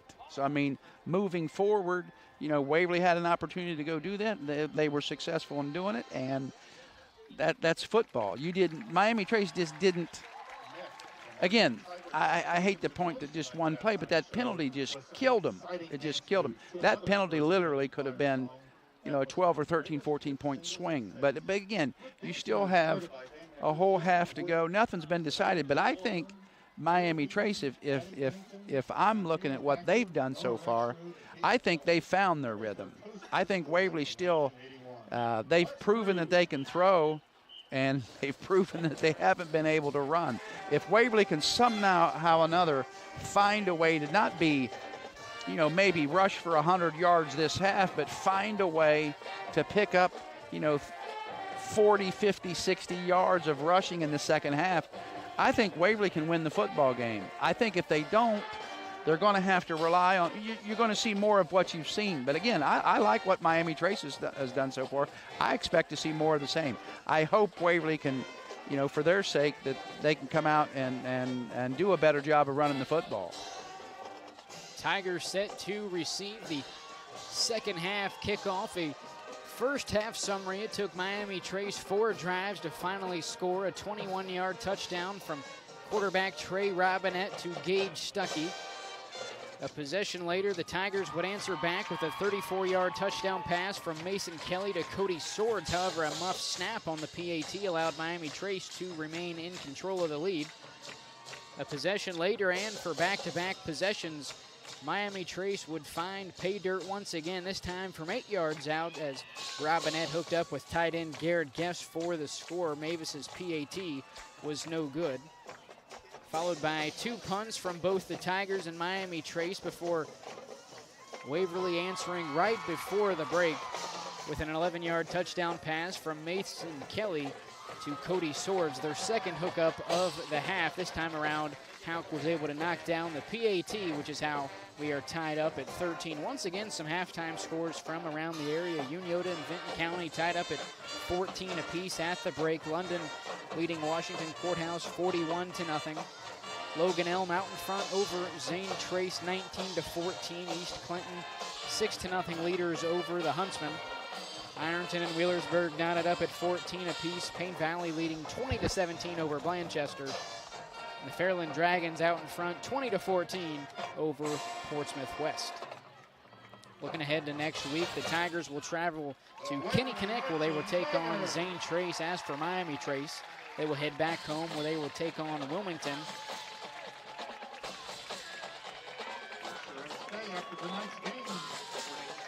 Once again, the Tigers set to receive the opening kickoff here in the second half, as both teams have now made their way out of the locker room. It varies at different fields, but sometimes you'll see them throw up an extra 3 minutes once the original 20 minutes is run down. As of now, the clock is at 1:14, so we'll see if 3 more minutes is added on to that once that expires. I think it's 4. And again, you do see a lot of, not necessarily with the clock or the timekeeper, but you see a lot of different ways of handling half times and warm-ups and stuff, and to me it's kind of odd, you know, when you think, you know, although I can tell you too, as a player, I hated, and I think all players hate warming up and whatever, you know, just like, you know, I go back, it's one of the funniest things I ever heard a coach say. I'm working Clemson's camp in 1999, and Tommy Bowden's the head coach, but the offensive coordinator is Rich Rodriguez, and who, if anybody knows Rich Rod, I know he wasn't very successful after he left West Virginia, but just a great guy. But we're getting ready to go out to practice, and we've got the athletic people, trainers stretching the camp people, and it's starting to sprinkle rain, and he's telling the guy, I don't remember what the guy's name was, I'll just say, hey Bob. He's like, Bob, can you speed that up a little bit, Bob? Can you speed that up a little bit, Bob? And Bob's like, you know, Rich, I'm hurrying through this as best I can. He says, listen, I'm gonna tell you anyway. Have you ever seen a dog stretch before he chases a car? Like, I'm just trying to figure out how looking down in the ditch and seeing some big German Shepherd trying to stretch out his hamstring. But I mean, just hysterical. And dogs don't stretch before they chase cars. In terms of total offense, Miami Trace with 165 yards of total offense. For Waverly, 202 yards. So the Tigers leading overall in that category. And then you look down at penalties, both with 50 yards of penalties. However, Waverly only 3 penalties, Miami Trace only 6. Or I should say Miami Trace 6, Waverly only 3. Yeah, the penalty that hurt was obviously on the next to the last possession.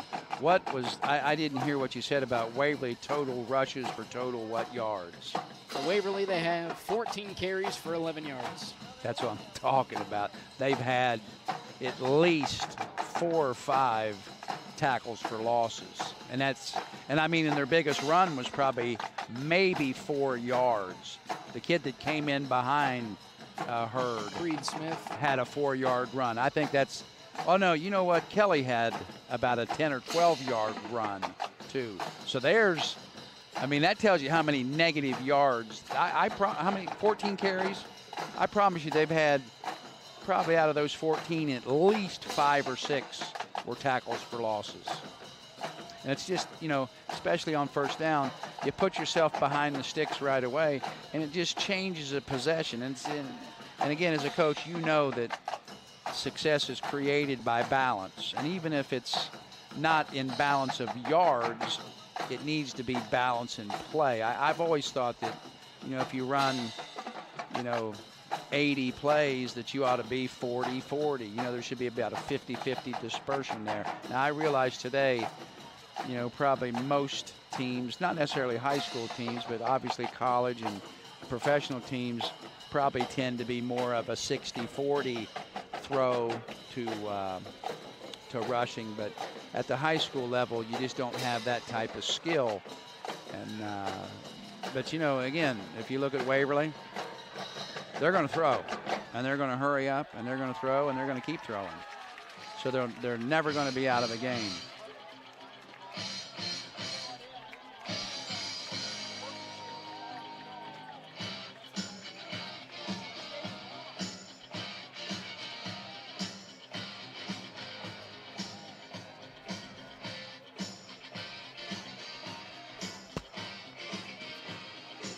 Second half, 20 seconds away here. Miami Trace set to boot it away. Ian Mavis getting set up at his own 40-yard line. 2 men back deep for the Tigers, Creed Smith and Jace Hurd.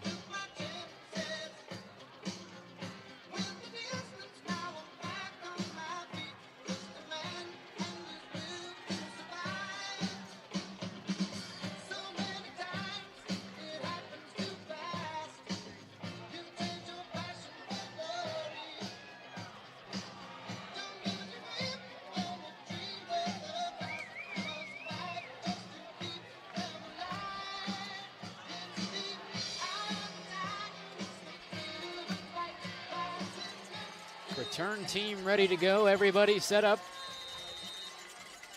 Mavis gives the signal.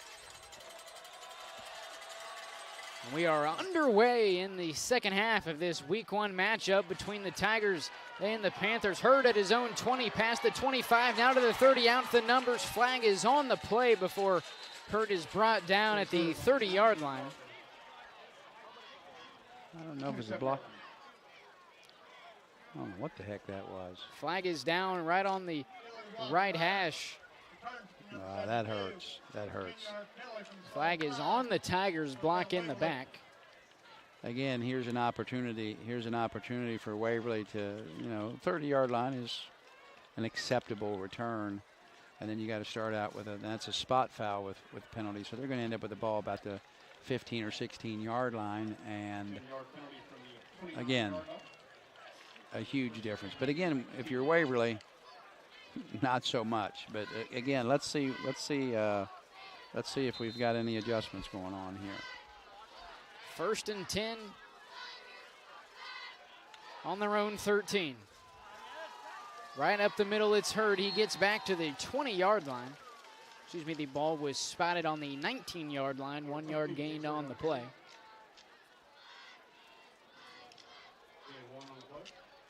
Second down and 9 for Waverly.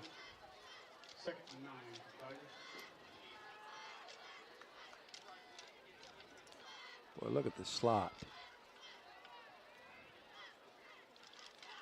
Kelly fakes the handoff, airs it out downfield, looking for Swords. Pass is incomplete.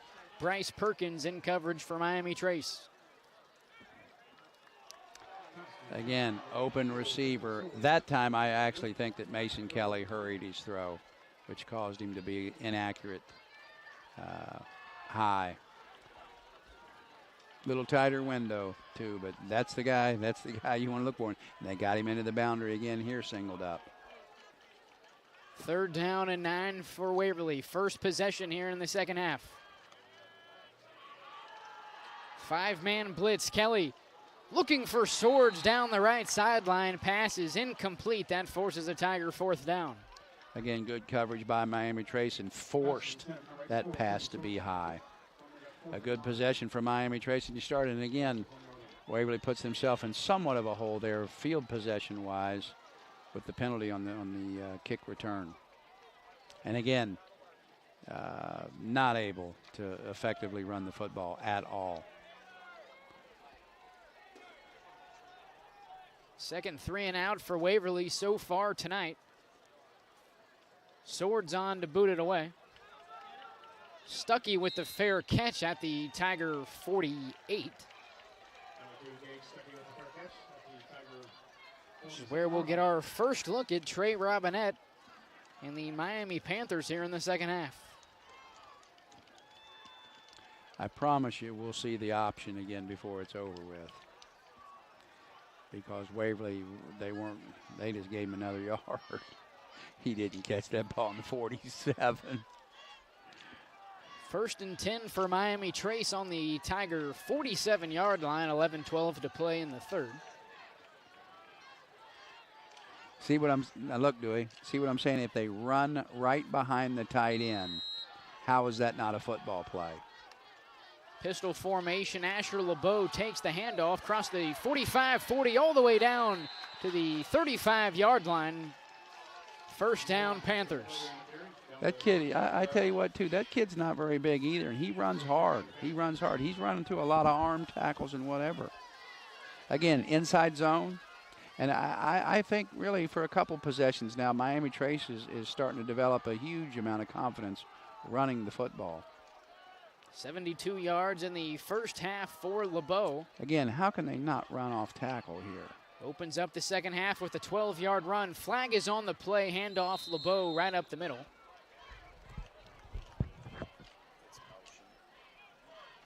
Flag thrown by the Eric Cox.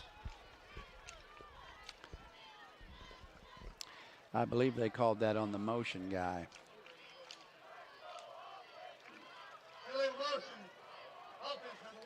Yep. Illegal motion on LeBeau. That's the same penalty that hurt them right before the half. Right.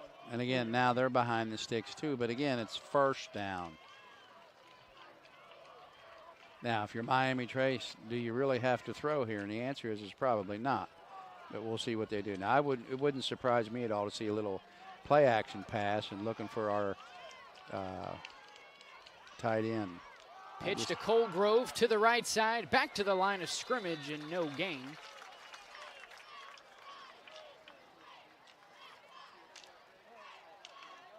Tackle made by Michael Delgado. That's a great football name.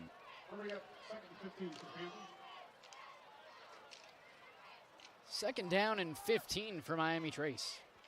Now they're in that balance 2-by-2. This is where they run the option out of this. See? Robinette gives it. No, Robinette keeps it. Makes a defender miss across the 30-yard line, close to a first down, even had me fooled. You think he gave it? Well, when you look at that at the snap of the ball, you're saying, how can they run option? Well, they can run option because the backside wing goes and gets, the pitch leverage. Robinette marked out of bounds at the Tiger 28-yard line. Third down and 3. Now, what they did before, after they ran the option, you know what they came right back and did? Gave it to the fullback. Now, again, I don't know if he's reading that or not. I'm going to tell you, I bet he's not. Asher LeBeau back into the game. John Bruce's player to watch for Miami Trace. Tigers are off sides, move the sticks for the Panthers.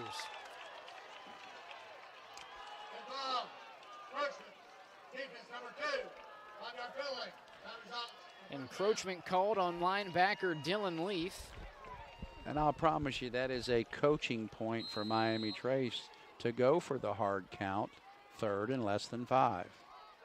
That moves the Panthers to the Waverly 23-yard line. New set of downs for Robinette and the rest of the Miami Trace offense. And now look at our slot guy. Handoff, LeBeau bounces it out to the right side. He's got some room to run. LeBeau, touchdown, Panthers, 23 yards. Now, I'm not saying, like Zach Smith would say, I told you so, but I told you we needed to see the option, and I told you I thought that Miami Trace found their running confidence, and did they even attempt to pass? No, didn't even attempt to pass. Now, I think they will because that's what they do. But by establishing the run, that creates the play-action pass. And believe me, we haven't seen the last old number 5 before the game's over because they'll run that same package there and pull that out and throw it. But again, that's coaching. That's to see that option again. They've run it twice and they've hurt them both times with it. Panther defense forces a 3-and-out.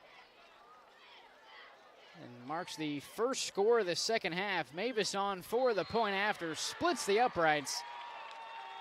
And the Panthers are out in front, 20-13 with 9:39 remaining in the third. You're watching Ohio High School football on Southern Ohio Sports Authority, presented by Ohio Health. See everything Southern Ohio Sports Authority presented by Ohio Health has to offer by visiting our website at SOSAOhio.com for complete coverage of area athletes and teams, including game stories, features, live streams of games, player and coach interviews, nightly scores, area standings, and much more. You can even view and purchase action photos from our more than 100 galleries. That's SOSAOhio.com for the best local sports coverage around.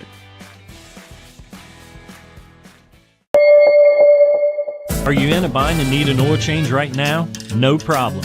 Did you forget to make an appointment? No problem. Just stop by any Glockner location and we'll squeeze you in and get you on the road quickly.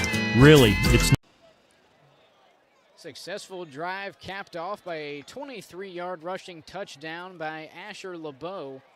Ian Mavis connects on the point after, and the Panthers out in front 20-13 after their first possession of the third quarter. Waverly set to get their second try here in the second half.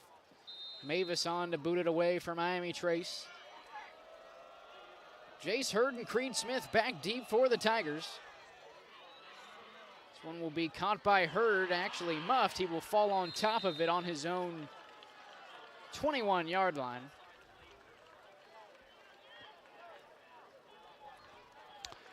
Again, not an ideal place to start if you're Waverly. I mean, you know, the other one was 19. This is 21. Those aren't the starting points that you're looking for. You're looking, you know, somewhere in excess of 30, 35 yards, and, you know, tough deal. Especially if, you know, the one thing about Waverly too, they're not going to use a lot of time, and if they go three and out, it happens pretty quick. You know, if you're Waverly here, let's see if they go back to the jet motion here and try to create some inside space. 1st and 10 on their own 21. Kelly will hand it off. That's Hurd. Met right at the line of scrimmage. Lucky to have gained a yard. Again, that play is designed for him to bounce it outside, but again, just nowhere to go. Bryce Perkins and Weston Dawes in on the stop for the Panthers. 1 yard gained on the play, 2nd down and 9. Kelly back to pass, looking to his right. He's got a receiver, it's Swords. Tiptoe on the sideline, close to a first down.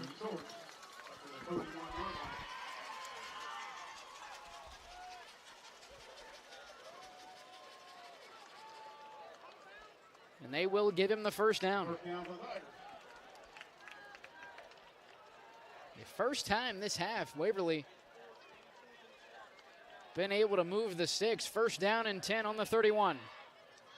Pollard in motion. They'll give it to Jace Hurd, once again tackled the 35-yard line. They'll give him the 36. And again, that's not jet sweep or jet motion because he's not coming under him, but you can see even with not even having it to him, that did create a little bit of space. Call that orbit motion. Yeah. We called it trail motion. 2nd down and 5. Kelly looks to throw. Looking over the top for Swords, just a bit too long. Pass is incomplete. Flags are down.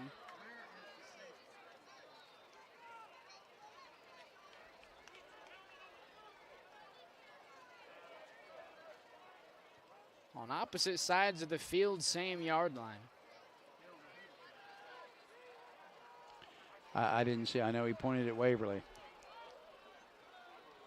Penalty was on the Tigers, not sure. And they might decline. Oh. I don't know how you can have a man downfield when he's allowed a 5-yard cap, especially on a play-action pass where he's engaging the lineman. He would have had to have been 6 yards downfield. Penalty is declined. That'll bring up a 3rd down and 5 for the Tigers.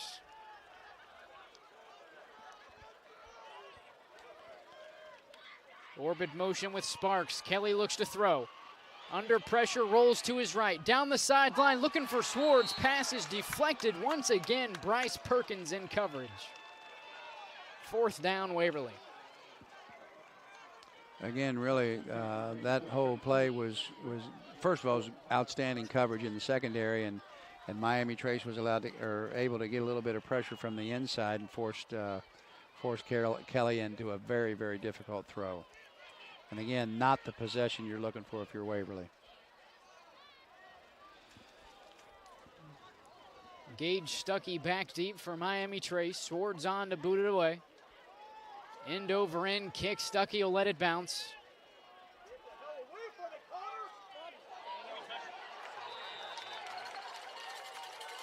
The ball will be downed inside the Miami Trace 25-yard line. Waverly saying that Miami Trace touched it and will have a flag, I believe a sideline warning on the Tigers.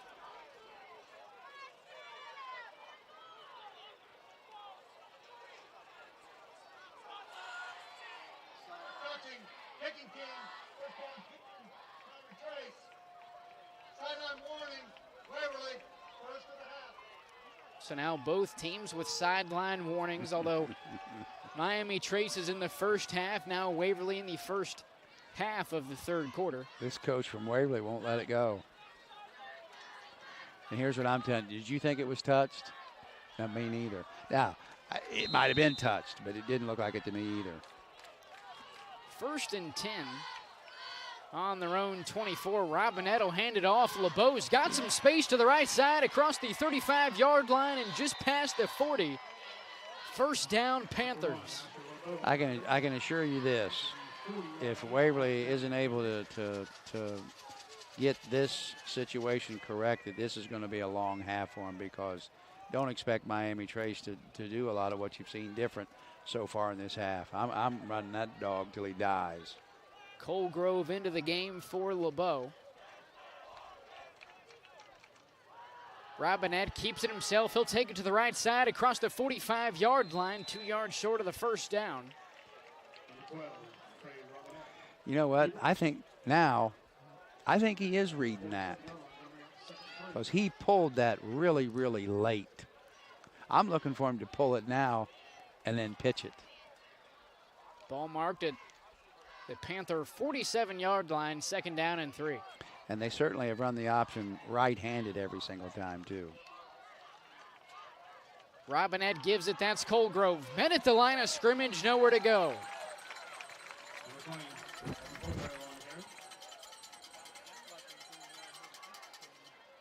Jace Jekowitz, Jace Hurd, as well as Dylan Leith all in on the tackle. It's a big play for Waverly. You got to get off the field here. No gain on the play. 3rd down and 3, Miami Trace. I'm looking for old number 5 here.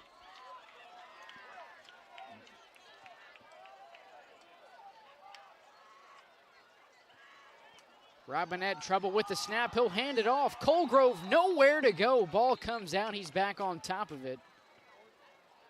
Loss of a yard on the play. 4th down and 4, Miami Trace. A good possession for Waverly. Much needed stop. Much needed stop. Miami Trace will run on the punt unit, as will the Tigers. And again, you know, 2 not very, you know, first down with the option, whatever, but the last 2 plays that Miami Trace ran were not very smooth. Swords and Hurd, the 2 deep men for the Tigers. I can tell you, too, Waverly, if I'm Waverly, I don't know, 2 guys.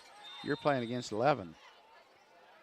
A flag down behind the Tiger returners. Be a delay of game on the Panthers. That'll move them back 5.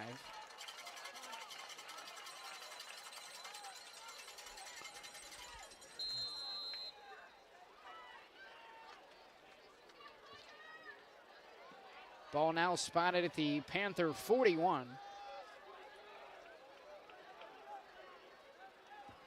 Hurd Swords back deep. Robinette on to punt it away.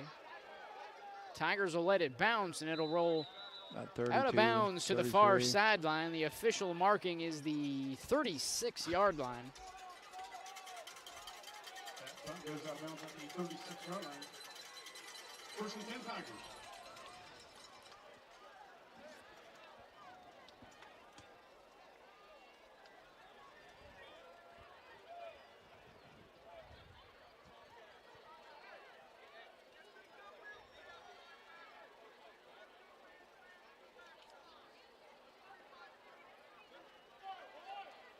Through 2 possessions this half so far for Waverly, it's been back-to-back 3-and-outs.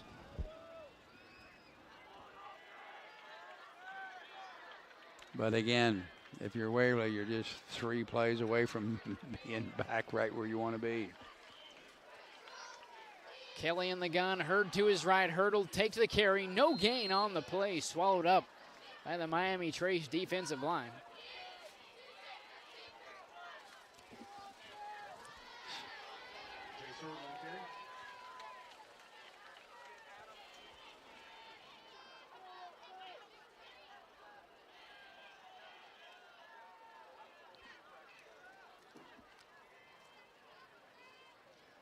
Give it to him. Second down here for the Tigers. Kelly looks downfield for number 7, Lane Bear. Pass is incomplete.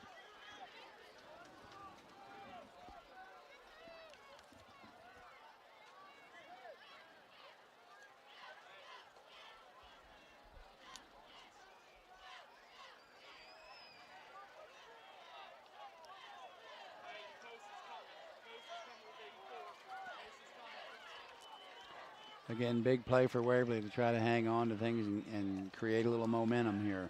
Third down and 8 from their own 37. Kelly, a screen pass. That's Smith across the 40-yard line. Brought up short. Tackle made by Carson Peters. Flag after the play. Well, here's what I'm telling you. Both kids were probably guilty. But I think he's going against Waverly. I'd be surprised if it went the other way. And he may pick it up. Or he may, the bailout is what? Offsetting. He calls them on both. And he calls it dead ball, which means nothing. It'll be 4th and about 4.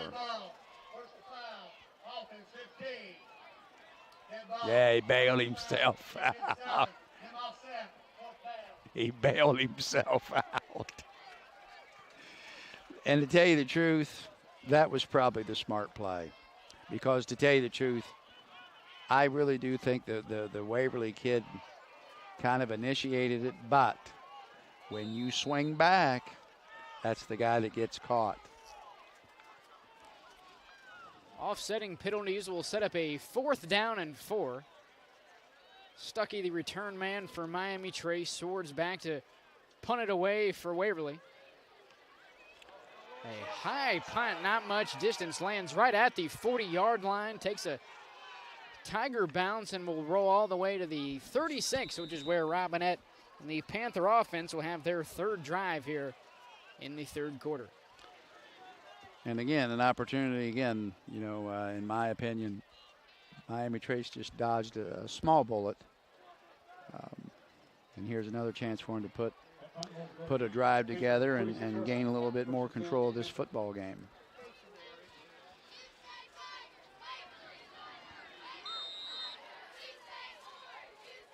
Lone score this half, a 23-yard rushing touchdown by Asher LeBeau.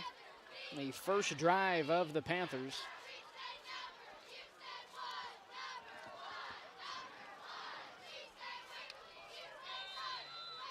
Have a timeout.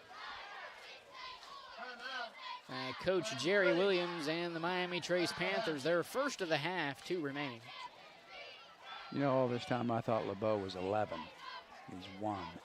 I thought I saw 2 ones on his back. Well, he's back in there. And I think, you know, obviously second half, but even second quarter too, he's been the difference in this game so far for Miami Trace. And he's got to be near 100 yards rushing. He's got to be. Didn't he have 70? 72 after the first half, only needing 28 here in the second half. Yeah, he had 28 yards on that first possession for sure. Yeah, he's probably he probably 105, 108, somewhere around in there. Big thank you to Matt Snodgrass, allowing us to take a look-see at his statistics at halftime, providing us with all of the stats we shared. First down and 10 on their own 36. Handoff, it's LeBeau. Pickup of 2 yards on the play. Yeah, see what they're doing is they're taking that wing and they're running that kind of almost like a draw, or it's a delayed inside, and they're trying to wham block. Can't quite tell who they're trying to wham block, but they're trying to get an inside out block from the wing. Second down and 8. Just under 4 minutes to play here in the third. Straight ahead, it's LeBeau. This time with some running room. He's met at the 44-yard line, able to claw ahead to the 46. Tackle made by Creed Smith. First down run, that'll move the chains for Miami Trace. Did you think that was a first down?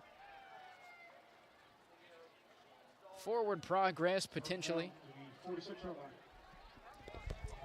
Nonetheless, 1st and 10 on the Panther 46-yard line. Robinette toss to his left. LeBeau fighting for yardage, pickup of 3 yards on the play. 2nd down and 7 coming up for Miami Trace.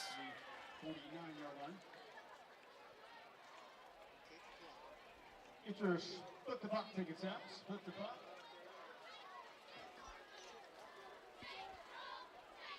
That winning ticket's going to be a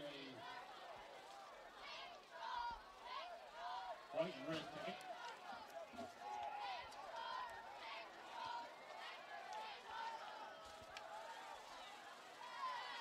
Robinette will give it to LeBeau. Pickup of a yard on the play. Maybe. Ball spotted at midfield, right in between the hashes. It'll be 3rd down. And 6 yards to go here for Miami Trace. And again, what Miami Trace hasn't done is play action pass off of that run action.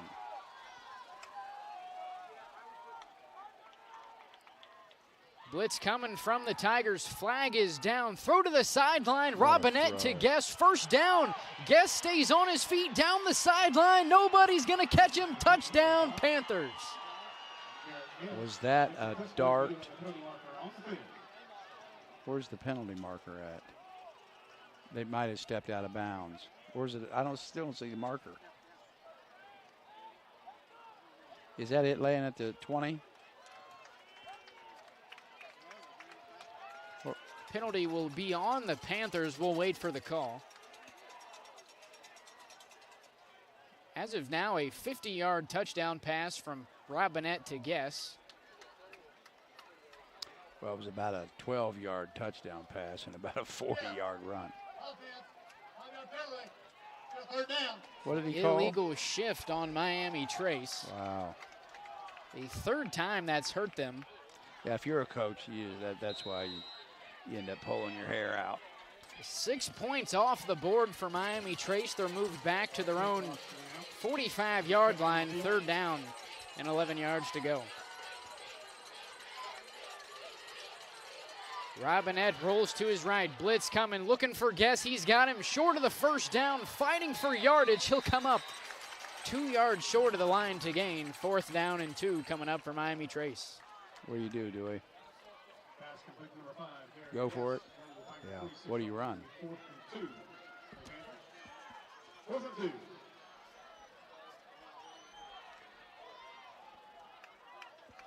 I'm going to tell you what I'm going to run. I'm running the option. And yeah, they haven't come close to either that or run the option off of the jet deal. Now, it looks like to me they're not running option. 4th down and 2. The Panthers going to go for it. Handoff. Colgrove tackled. Did he get the 1st down? Line to gain was the 44. He didn't get it. And they're going to mark him about half a yard short. Turnover on downs. The Tigers take over.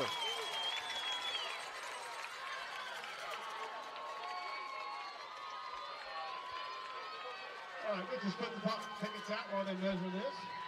Split the puck. Say white and red ticket. 7-3. Why would you measure this? 4-2. They're going to measure this, and he's at least 18 inches short. At least a ball and a half. 1st down, Tigers! 2 balls. Split the puck. 7-3, 6-4, 4-2. Again, that's 7-3, 6-4, 4-2. Now, remember that play, because it could be the Waverly defense that gets the Waverly offense moving here. 4th possession for the Tigers this quarter, without a doubt the best starting field position they've had this half. Yeah, not even close.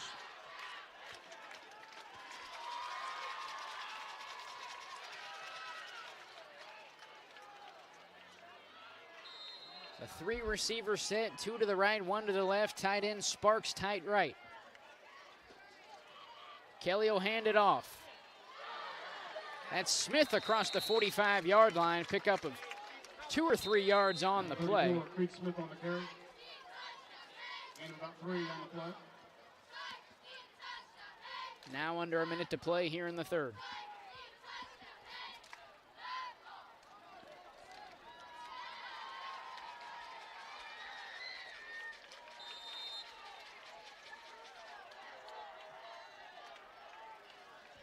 Give it to him. Yep, there you go. Hand off to Pollard. Nowhere to go. Brought down in the backfield. Cooper Enoch's on the stop. Again, they're looking at that end. The end made a great play, but I still like the call because that has purpose. Granted, you know, you lose 3. You actually lose about 5 yards, but we'll see if Waverly can parlay that into something. 3rd down and 12 for the Tigers. Kelly looks to throw. Under pressure, rolling to his right. He's sacked for a loss. Jaden Jones in on the sack. That pushes the Tigers back inside their own 35. The punt unit on their way out. That ball is marked at the Tiger 33-yard line. Yeah, just not able to elude the rush. But again, the pressure came immediately on the snap. I mean, the kid came unblocked right down the middle of the field. And, you know, I know what that feels like as a quarterback. You stand there and you want to make your reads and steps and whatever. And the first thing you got is a white jersey right in your face. And it just destroys the whole rhythm of the play. And then he's just not athletic enough to get outside of him. Third 3 and out for the Tigers in 4 possessions here in the second half. And again, if you're Miami Trace, here you go again with a 3rd opportunity to create some real space and stretch this lead out.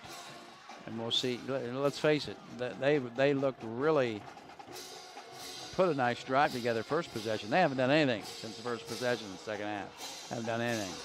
3rd consecutive year that Miami Trace and Waverly had started off their years against one another. It's been Waverly both times. First time around,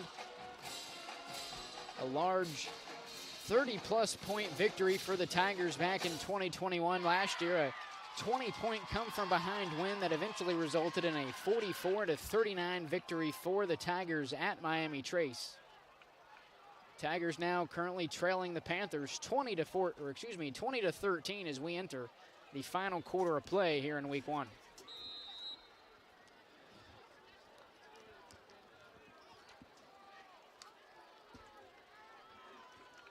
Swords on to punt for Waverly. Gage Stuckey back deep for Miami Trace. Fair catch by Stuckey. And it'll be caught right at the Panther 40-yard line, which is where Robinette and the Panther offense will take over. And again, here's an opportunity for Miami Trace to start tapping on some nails, but they've had other chances.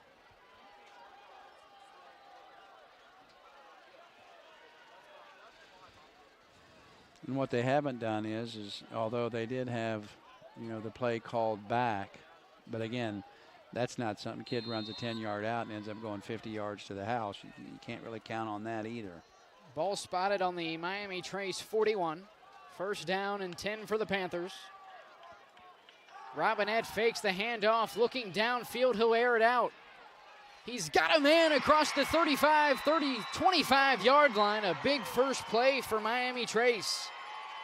That's Cody Gibbs on the reception. His first of the night and first of the season. He dropped that in there like a parachute. Great throw. Tight spiral. Good route and definitely a catch that he had to compete for. Huge first grab of the year for Gibbs. Puts the Panthers deep in Tiger territory. Robinette will give it on the sweep. That's number 6, Carson Peters, Number 6, Cooper Enox on the carry. And again, that's the old Curtis Samuel or Paris or what was my other guy's name from Akron? Paris Campbell. Paris Campbell and Curtis Samuel and J.T. Barrett combination here. I like that play. I really like that play. First and goal right at the Waverly 10. Robinette will give it. That's LeBeau streaking to the end zone. Ball is out on top of it in the end zone. We'll wait for the official call. It looks like Miami Trace is on top of it. Touchdown, Panthers.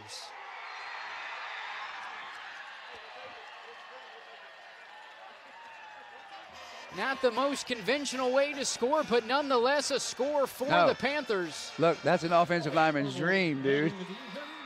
I think 54 recovered it. Is his name Sheets? Because they just announced it, Sheets. 54.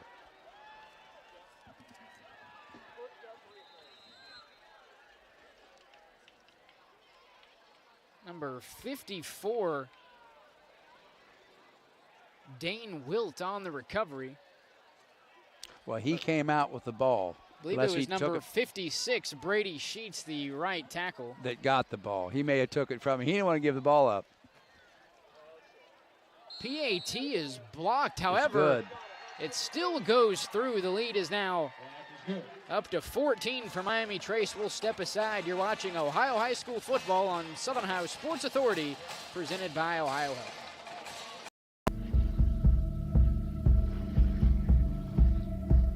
Michelle and her dad. Decades of dares. 1 month of learning to jump. First day doing it solo. And 2 years since starting cancer treatment at Ohio Health.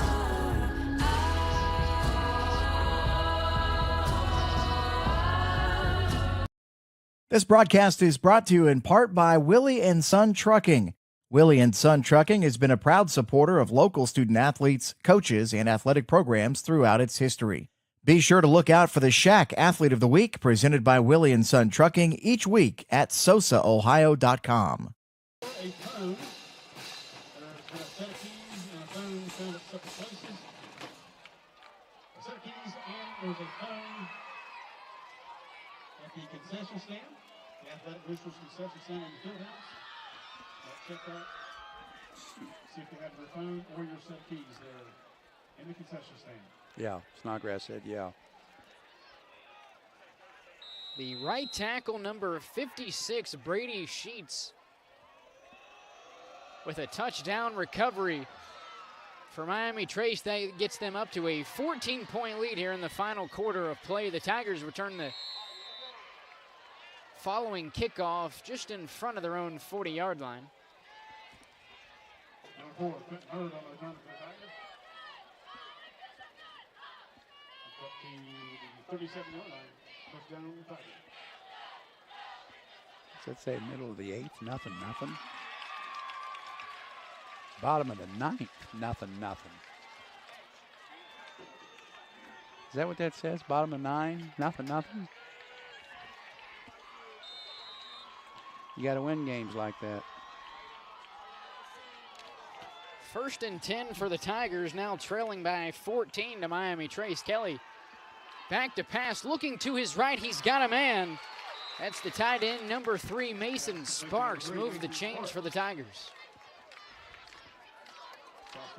Again, and I don't think Waverly has to wholesale air it out every play, but I mean, they haven't been able to, not for the reasons of getting back into the football game, but reasons being it's the only thing that they've been even close to being successful at. And there's no sense even play action pass. I mean, it just becomes a 7-on-7 here for Waverly. And you might see an occasional controlled pass, a screen, or some type of quick game here.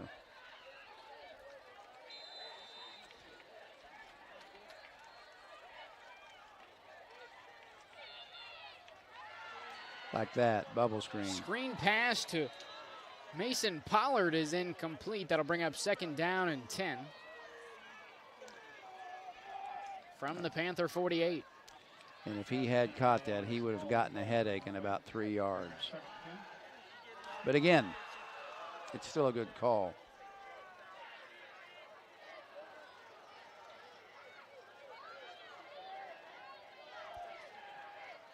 Three receivers to the field for the Tigers. Kelly all alone in the backfield. He drops back to pass under a bit of pressure, rolls out to his right, throws it downfield looking for Swords, incomplete. I think Swords would like to have that back. Would have been a good 6-8 yard gain. You're just now tuning in, a non-league Week 1 matchup between Waverly and Miami Trace was tied 13-13 at halftime, and so far in the second half, it's been all Miami Trace. 3 and outs for Waverly in 4 possessions, 2 touchdowns for the Panthers.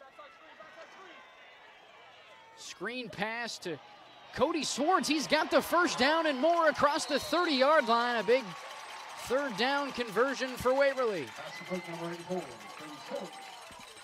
Again, that puts him up over 150 yards, and he wasn't pulling no plow there either.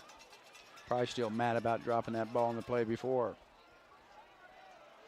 Tigers going hurry up here. Kelly fakes the handoff, looking to the end zone to Swords. Pass is overthrown and incomplete. We've seen that about 3 times tonight. Scoring summary so far here in the second half, a 23-yard rushing touchdown by Asher LeBeau, followed by a fumble recovery in the end zone by the right tackle Brady Sheets.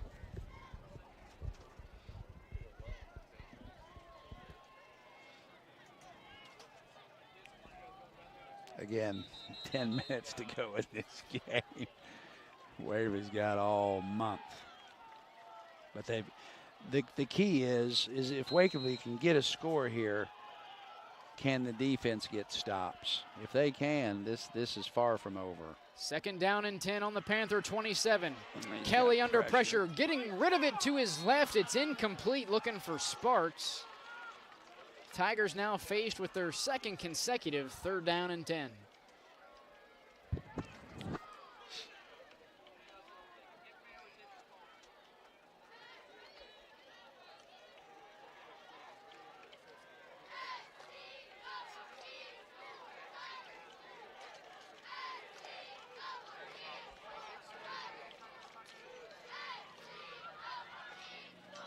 Hurd in motion, now an empty backfield with Kelly. Middle screen, middle screen, middle screen. Oh, he had him! Kelly looking to his right. He's got a man. That'll be good enough for a 1st down. It's Cody Swords once again. Miami Trace comes away with the ball after the whistle. And another 3rd down conversion reception for the senior Cody Swords. Again, not too long ago, I told you that Waverly, in order to be successful, they really only have to bat 300 or 333. 1st down and 10 on the 15. Kelly to the end zone looking for Pollard. He's got him. Touchdown Tigers. Kelly put that ball in the only place it could be completed, and what a great play.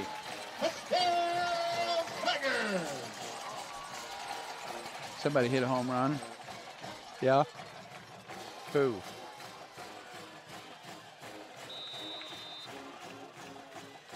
Don't see. Oh, Encarnacion. Lead is cut to 8. Swords, or excuse me, Hauk on for the point after. That's good. And that'll cut it to 7. Waverly answers back 27-20. Miami Trace leading. We'll take a quick break. You're watching Ohio High School football on Southern Ohio Sports Authority, presented by Ohio Health. There's not a Parmar store near you now. There will be soon. That's the slogan, and that's what we believe at Parmar stores. From groceries to gas and all the other stuff you need, Parmar has it. Download the Parmar app for even more savings, and don't forget the Parmar Rewards Card too. We also believe in being a big part of your community, so look for us at the ball game or wherever you are. Shop us today, like us on Facebook, Instagram, Twitter, and remember, if there's not a Par Mar store near you now, there will be soon. This presentation of high school sports on Southern Ohio Sports Authority is brought to you in part by your local McDonald's. McDonald's proudly supports all area athletes again this season. Visit your local McDonald's in Chillicothe, Circleville, Greenfield, and Waverly, and be sure to check out SOSA's newly relaunched podcast, Overtime, presented by McDonald's.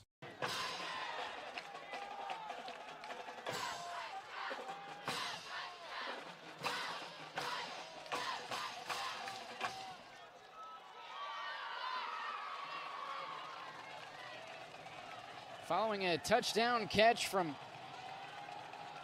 Mason Kelly to Mason Pollard, the Tigers have cut it down to a 7-point lead for the Panthers. Hunter Houck on to boot it away.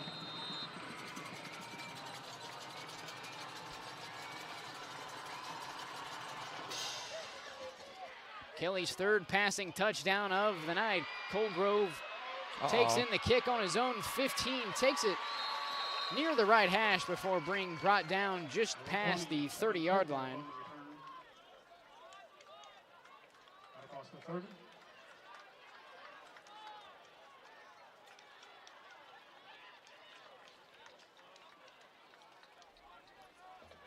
Ball's gonna be spotted for 31.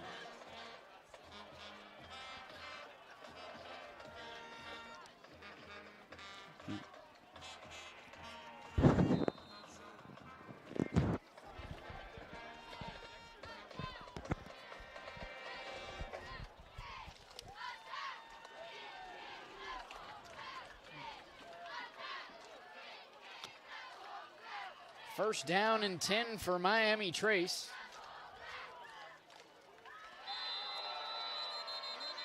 A flag before the play. Big ball. False start. Offense number 2. 5-yard penalty. Complete. Number 1.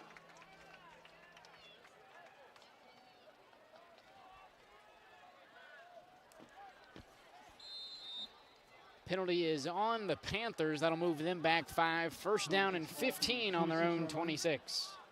First and 15.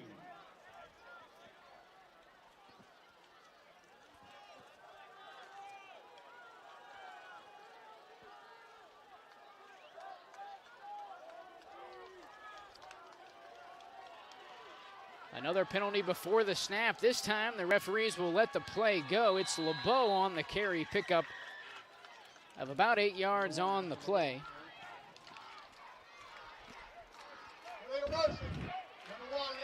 The illegal motion once again on Asher LeBeau. We've seen him get hit with that call about 3 times tonight. And not exactly the best time for this to be happening to Miami Trace. Officially a 15-yard touchdown connection between Mason Kelly and Mason Pollard. Pollard's first touchdown grab of the night, Kelly's third pass. Robinette will hand it off to LeBeau straight ahead. Not much running room for the senior.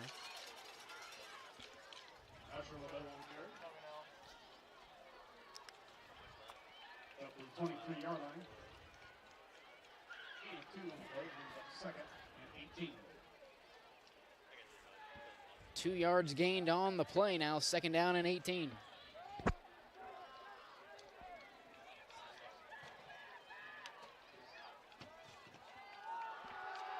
Robinette looks to pass, scrambling out of the pocket, throwing downfield. He's got Stuckey across midfield, all the way down to the Tiger 32.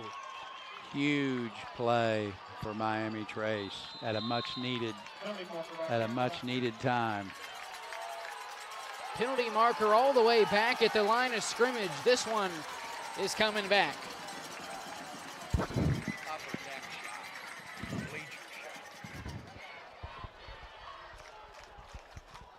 What happened, Dewey? Penalty on the Panthers that'll drag them back all the way. What was the penalty? Oh, my. to the line of scrimmage, and they'll lose 5 yards on top of that. If you're Waverly, you should go buy a lottery ticket. In the meantime, Christian Encarnacion Strand walks it off against the Blue Jays down in Cincinnati. So, yeah, we hate that happening. A good way to start the weekend series against the Blue Jays. And if you saw it, it was a bleacher shot. Robinette fakes the handoff, looking to his left. He's looking for number 6. That's Cooper Enox. Passes overthrown and incomplete. That'll bring up 3rd down and 24. He had him open. That was not his best throw. Ball had quite a bit of wobble on it. It was high. But he definitely had step and a half on him. 3rd and 24 on their own 17-yard line. Just a tad over 8 minutes to go here in week 1. I'd be looking for old number 5 right here. Robinette looks to throw now out of the pocket. And he'll throw it away to his own sideline. He had a guy coming back. I'm looking at him. Line to gain was the 41-yard line. If you're Miami Trace right now, you don't even know you're not happy, but you don't even know you're in trouble right now. Because the last thing you want to do is kick this ball back to Waverly on a short field. I think Robinette gave up on that play a little bit. I understand. I'm saying he had a guy coming, and it was going to be a 1st down, too. Jace Hurds and Cody Swords back deep for the Tigers. Robinette will punt it away. Low end over end kick hits the 45-yard line. Swords retreats to his 30 before picking it up. Now he'll return it before being brought down just past the 35. Tackle made by Evan Mullet.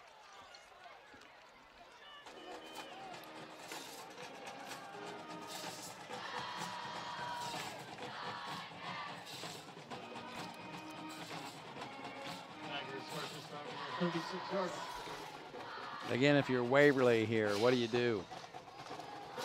Do you even try to run the football here?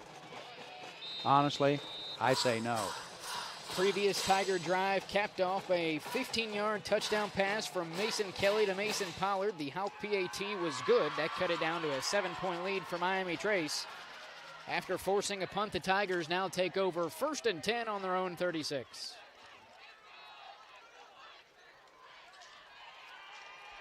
Kelly looks to throw to his own sideline. He's got a man tiptoed inbounds. That's the touchdown man, Mason Pollard. Now, I'm going to tell you this. If he was throwing that ball to Pollard, that's as good a pass as I've ever seen a high school kid throw. I just don't think he was throwing it to Pollard. I think he was throwing it to the underneath kid, the number 3. 7 yards on the play now, 2nd down and 3 for the Tigers. Kelly looks to throw once again. He's got a man wide open. It's Pollard again. Now into Panther territory. New set of downs for Waverly. Yeah, this is what Waverly does. Down to the 46-yard line. 1st down, Tigers. Ball spotted on the Panther 46, 1st down and 10. For the 3rd consecutive time, Kelly looks to throw, looking for Swords up the right sideline. It's out of bounds and incomplete. I'm going to give Kelly credit for throwing that ball away. Either that or him and Swords were not on the same page. 3 touchdown passes on the night so far for Kelly. As far as on the ground for Jace Hurd, it's been a tough night.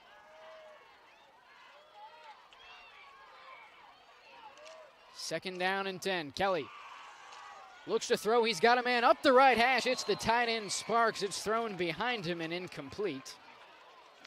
He was open. And that's a tough route because when he turns to the outside, like if that ball's even inches behind him, that's a tough ball to go try to get, and that's exactly what happened. He had that ball just enough behind him where Sparks couldn't turn around and make a play on it. But make no mistake, And don't be surprised if Waverly comes back to something very similar. That was open. Back-to-back incompletion sets the Tigers up with a 3rd down and 10 on the Panther 46. Let's see if Sparks runs that route this direction. Have a timeout, Tigers. Yeah, they were a little bit discombobulated. Waverly. First charge timeout. Coach Crabtree's first of the half. They're still hanging on to 2 timeouts here in the final 7 minutes and 12 seconds of regulation.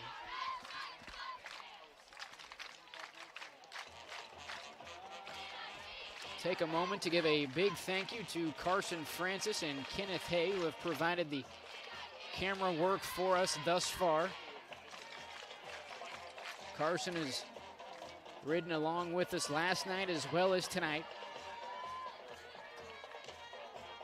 Also, big thank you to Ohio Health as well as Willie & Son Trucking, Glockner's family of dealerships and Parmar stores, as well as McDonald's, who have made this live stream possible.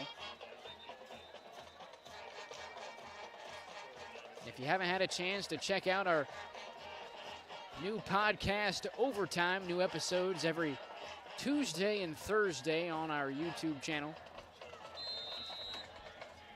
Overtime presented by McDonald's. You mean Cranks? 3rd down and 10 for Waverly. Kelly looks to throw. He's got a man downfield. It's the tight end Sparks. He can't come up with it. Incomplete.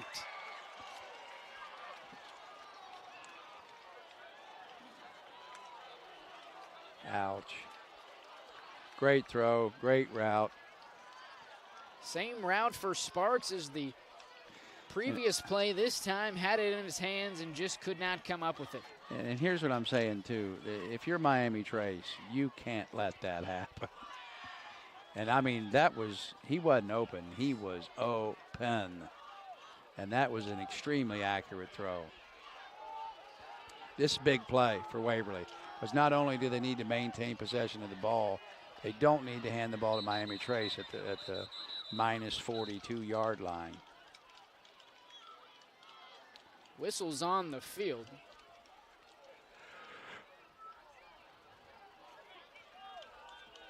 Have a play clock reset here.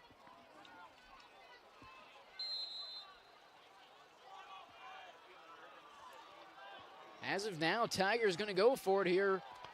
4th down and 10 on the Miami Trace 46-yard line. Kelly looks to throw. Pressured out of the pocket. He's going to take himself, and he's got some room. He'll come up short. He didn't get it. We'll see where the marking is. He didn't get it. About a 2 foot short. They're going to mark him right at the 37-yard line to gain was a 36. And I think he made the right choice. Although I saw they were trying to get Swords on a deep cross the other side of the field. And Miami Trace had him covered initially, but he came open late. But by that time, they had flushed Kelly out of the pocket. And as Kelly moved to Waverly sidelines, he saw green grass. And it wasn't for lack of effort. I mean, it wasn't for lack of effort. And give Miami Trace credit for being able to roll up there and get a stop. But again, if Miami Trace doesn't do anything with this possession, they really haven't accomplished much. 3 straight incompletions followed by a 9-yard rushing attempt from Kelly turns things over to the Panthers. 1st down and 10. The handoff to Cooper Enox is good enough for a 3-yard pickup. It'll be 2nd down and 7 for Miami Trace.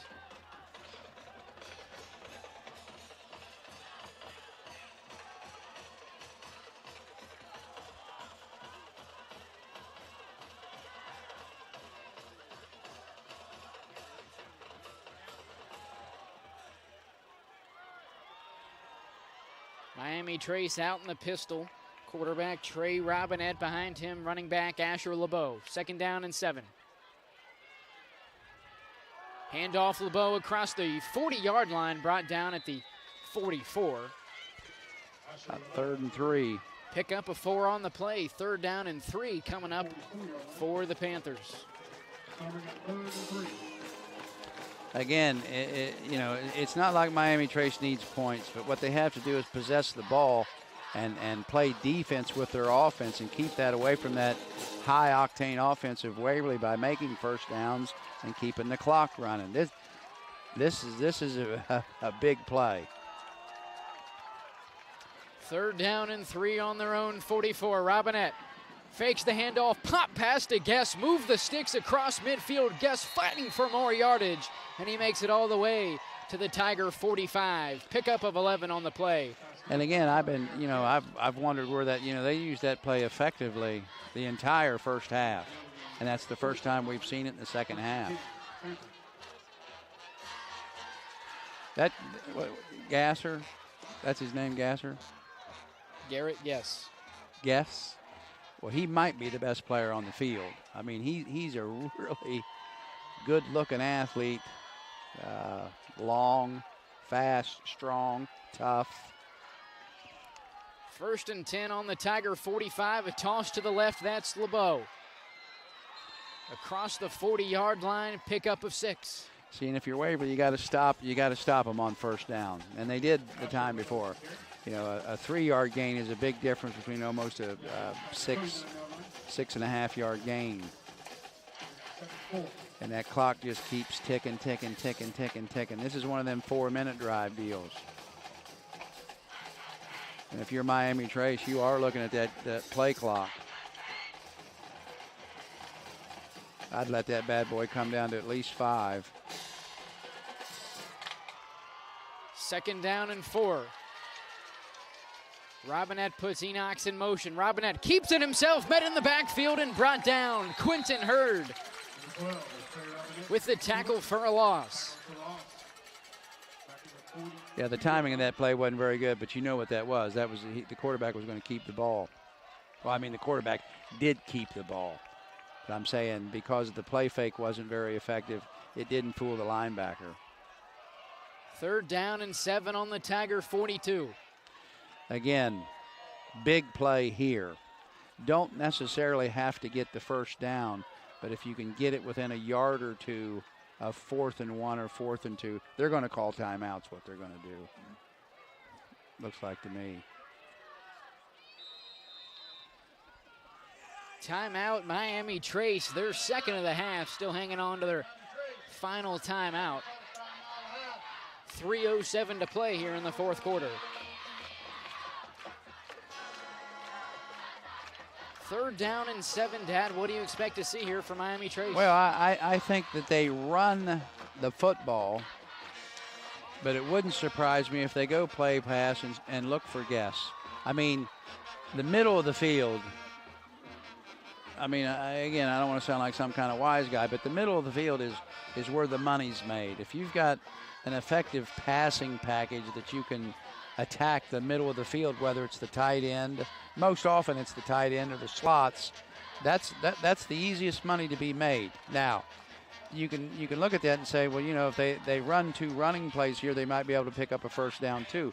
I'm not arguing with that, but if you get tackled for less than 2 yards, then you probably end up having to punt the football. I'm going to say, yeah, I'll find him. He's over here to the left. I think this is play action pass. 3rd down and 7. Robinette fakes the handoff, looking downfield. He's throwing it to Stuckey. It's picked off, going the other way. He's got Number room. 7, Lane Bear with the interception for the Tigers. To the 40, makes another man miss before being brought down by several members of the Miami Trace offense. A huge interception First turnover, for the junior. First turnover of the game. Returns that back to the 33-yard line. 1st and 10 Tigers. And Robinette would like to have that ball back because I didn't get his number, but the number 1 guy here was open on a little flag rock. First down, Waverly.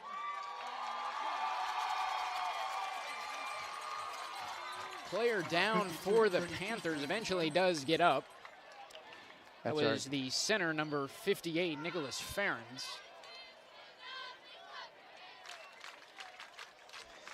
And I mean, if you're Waverly, right now you know what you're discussing on the sideline. Go for 1 or go for 2. Because at 2:50 to go, that's forever for Waverly. Waverly still hanging on to 2 timeouts. Miami Trace down to their final.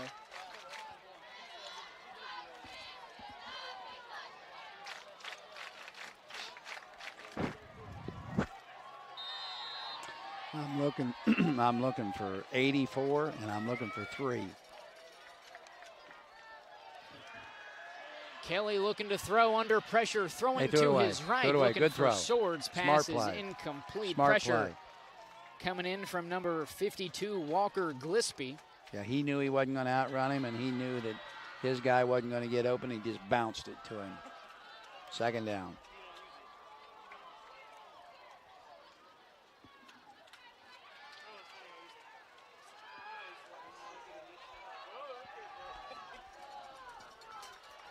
Second down and 10 at their own 43. Kelly looks to he's throw. got Sheets. Over the middle, it's Pollard. Oh, Pass he had is tipped Sheets. and incomplete.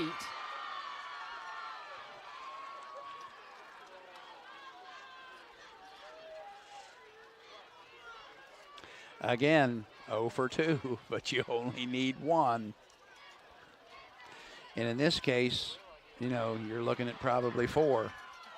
In fact, you're looking at 4. 3rd down and 10. Hurd in motion to the right. Jet screen to Bear off the fingertips and incomplete. 4th and 10 for the Tigers on their own 43.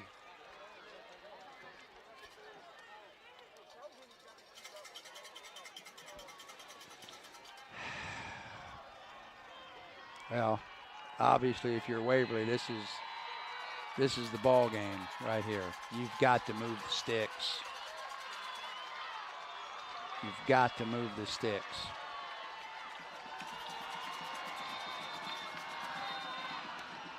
Timeout, Waverly. Timeout. Waverly. Second charge timeout and a half. Miami Trace looking for their first win over the Tigers in their last 3 meetings. This being the 3rd consecutive year these teams have opened up the season playing against one another. A nearly 40-point win for the Tigers back in 2021. A come from behind 44-39 victory for the Tigers a season ago. And currently a 27-20 Miami Trace lead with 2:36 to go in the 4th quarter.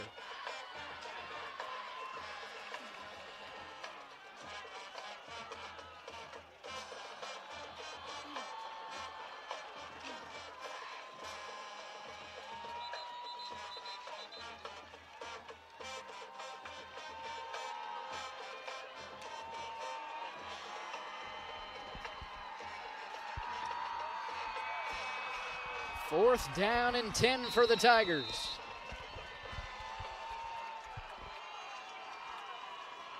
Line to gain is the other 43.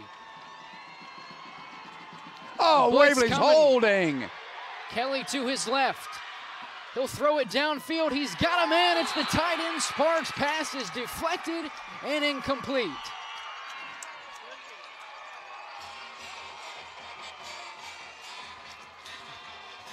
Great effort by Kelly to extend that play and nearly Harry Houdini'd off. But I can guarantee you one thing. If you run that play back, the left tackle absolutely tackled a Miami Trace defender.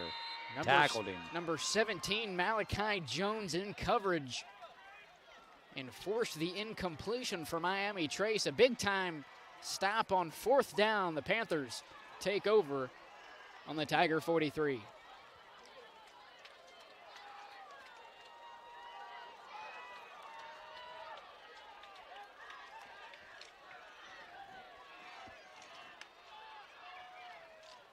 First and 10, Robinette hands it off to LeBeau, blown up by Quentin Hurd. Another tackle for loss for that senior. 2 yards lost on the play. 2nd down and 12, under 2:10 to go here in the ball game. Again, Waverly selling out for the run. Waverly has no timeouts. They have a timeout. Still hanging on to a timeout, used their second of the half right before that 4th down play. Here's 2nd down and 12 from the Panthers. Robinette keeps it himself, pitches it to Enox, makes a juke before getting across the 45-yard line and taken down at the 44. Pickup. So they can take it down to about a minute. So if Waverly plays their cards right, they'll get the ball back with about 50 seconds. But it's going to be 50 seconds and about 90 yards with no timeouts. Because they'll call timeout after this play. But see the clock, you're going to get to about 59, and probably is Miami Trace going to burn one? They're going to burn one. Coach Jerry Williams elects to take his final timeout of the half with 59 seconds remaining in regulation. So you're going to get a running play. Waverly will call their last timeout. Stick around for the post-game show and your Marching Tigers immediately following the game. A possession ago, Lane Bear comes up with the huge interception for the Tigers, and after that, Waverly goes 4 straight plays, no yards gained, 4 straight incompletions for Waverly. Hands things back over to Miami Trace, who is now faced, I should say, with a 3rd down and 11 on the Tiger 44-yard line.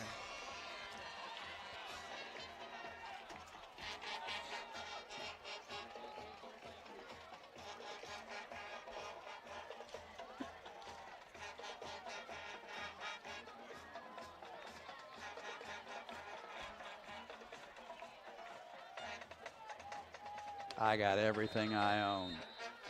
It's a running play. If he throws the ball, I'm going to take a swan dive off his press box.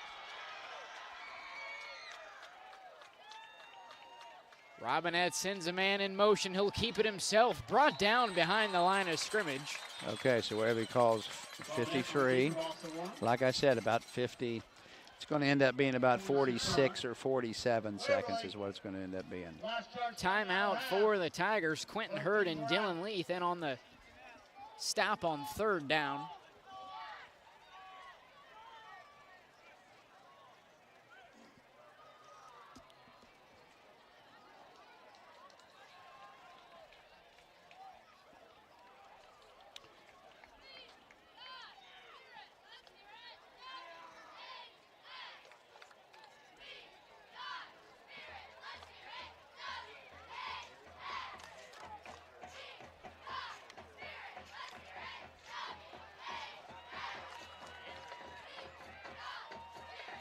Fourth and 13 at the 46-yard line.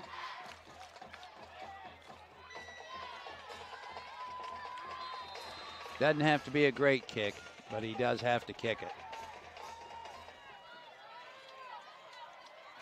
Anything inside the 20 is acceptable. Robinette on to boot it away to the Tigers. Hurd back deep for Waverly.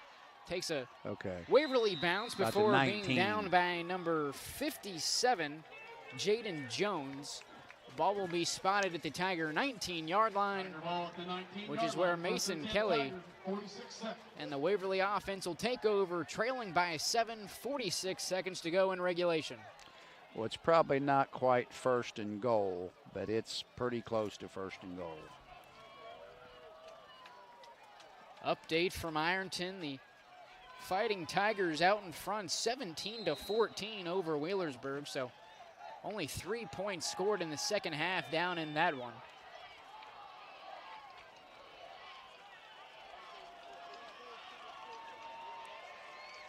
First down and 10 on their own 19. Kelly back to pass, airs it out to the right side. He's got a Bear, hook and lateral. Down the sideline, it's Hurd. He stays in bounds to the 30, 25, 20, pushed out of bounds. He'll be marked out of bounds all the way back at the Panther 43. Nonetheless, a huge play on first down for Waverly, now in Panther territory. Still 34 seconds to play. Again, I'm not sure the clock's an issue. The only problem is if they complete a pass that's not a first down. 1st and 10 on the 43. Kelly back to pass, airing it out deep for Bear. He's got him! Touchdown, Tigers! I promise you, Waverly will go for 2.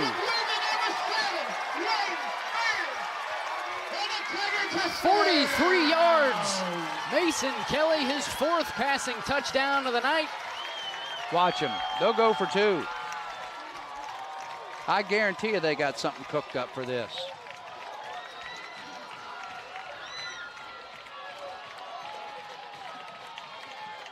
They're going to steal this bad boy. Here we go. Tigers going to go for 2.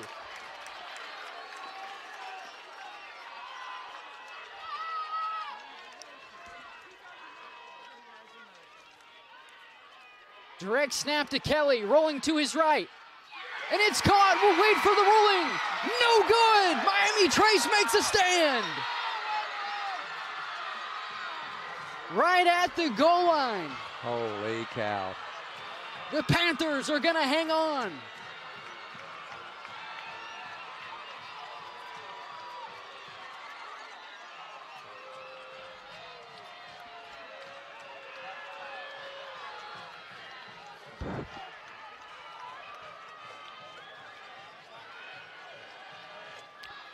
Now, we'll have to run that back and check it out, but I think if he comes up with that ball, I think he was in the end zone, but I think the Miami Trace kid shook it out. 27-26, the Panthers make a stand on the 2-point attempt. Currently leading by 1 with 26 seconds remaining. Kind of reminds you of Michigan, Ohio State 2011. 2013. Oh, 13. Okay. Tyvis Powell, a big-time interception. It sure was. And you didn't even, you refused to watch it. I said, I'm checking this out. Tyvis comes up, and we were right there on it, too. I mean, he's like he was throwing the ball to us. Yeah, that was big. That was big. 43-42. Yeah, that was big. Or was it 42-41? It was 42-41. Yeah, I believe it was. Yeah. And we weren't getting the better of it when that happened either, because we weren't getting the better of it. But one play, one time, 1 point. You get out of town with stealing the cheese. A 43-yard touchdown pass from Mason Kelly to Lane Bear. That's a shame. It's really a shame, and it's not quite over, but the chances of recovering an onside kick anymore are, I think they're remote. But Hunter Houck on to attempt the we'll onside kick here for the Tigers. 26 seconds remaining, no timeouts for Waverly. Kick is on the way. Uh-oh. Waverly will not get it. It'll roll out of bounds on the far sideline. Great onside kick. And I'm telling you, especially with a left-footed kicker, you have no idea how that ball's going to bounce. And really couldn't quite tell, but if the kid from Miami Trace that jumped up and tried to make the play, which I think might have been Guess, I think he was trying to swat the ball out of bounds, which is a great play. Because all they need for the ball to do is go out of bounds.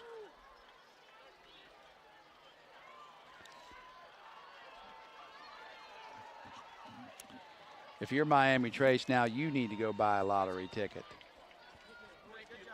because you just got out of town with the cheese. What a way to start off week 1 here in Southern Ohio. Portsmouth with a decisive win over Valley a night ago, opening things up on a Thursday. Followed up by Miami Trace hanging on in an absolute thriller here in Tigertown. Robinette takes a knee. We have a penalty flag back on the Waverly 41-yard line. Clock continues to run.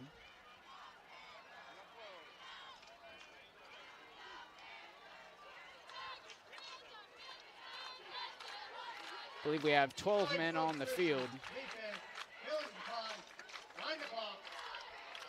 Penalty will be declined. Run the clock. What a way to start things off for the Panthers. 1-0. Here in 2023, a 27-26 victory for Miami Trace, their first one in the last 3 meetings against the Tigers.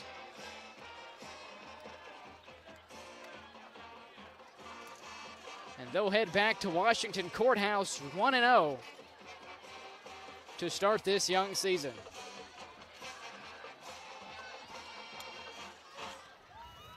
We'll step aside for a quick break. You're watching Ohio High School football on Southern Ohio Sports Authority, presented by Ohio Health. There's not a Par Mar store near you now, there will be soon. That's the slogan, and that's what we believe at Par Mar stores.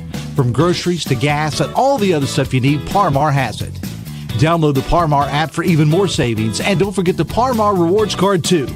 We also believe in being a big part of your community, so look for us at the ball game or wherever you are. Shop us today, like us on Facebook, Instagram, Twitter, and remember, if there's not a Par Mar store near you now, there will be soon. This presentation of high school sports on Southern Ohio Sports Authority is brought to you in part by your local McDonald's. McDonald's proudly supports all area athletes again this season. Visit your local McDonald's in Chillicothe, Circleville, Greenfield, and Waverly, and be sure to check out SOSA's newly relaunched podcast, Overtime, presented by McDonald's. 27-26 Week 1 victory for the Miami Trace Panthers. What a game it was.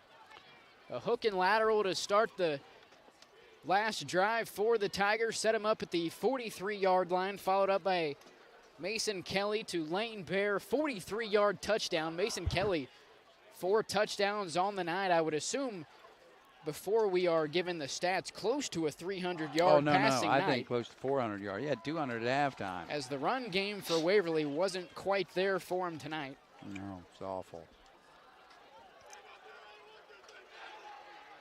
So Miami Trace heads back home 1-0, where they'll take on Wilmington in Week 2. For Waverly, they'll start things off 0-1. And head up to Kenny Connect next week, where they'll take on the Zane Trace Pioneers, who were trailing 19-13 to Logan Elm at the break. As for the stats, we will start with the Tigers. After a rough first half, Jace Hurd eventually gets to 32 carries for 210 yards. No, that's not correct. According to the stats provided by Matt Snodgrass, well, it is 32 carries for we need to check his medication. 210 yards First of all, and 2 touchdowns. He didn't carry the ball 32 times. Okay, I just figured out why. It's because he sent us the stats from last year's game. So we'll wait for Matt Snodgrass to hopefully give us the stats from this year's contest. But nonetheless, what a way to start things off here in Week 1 as other games wrap up. I don't know the final. I know Ironton beat Wheelersburg. 17-14 was the final, so only 3 points scored in the second half for either team, as it was 14-14 heading into the break.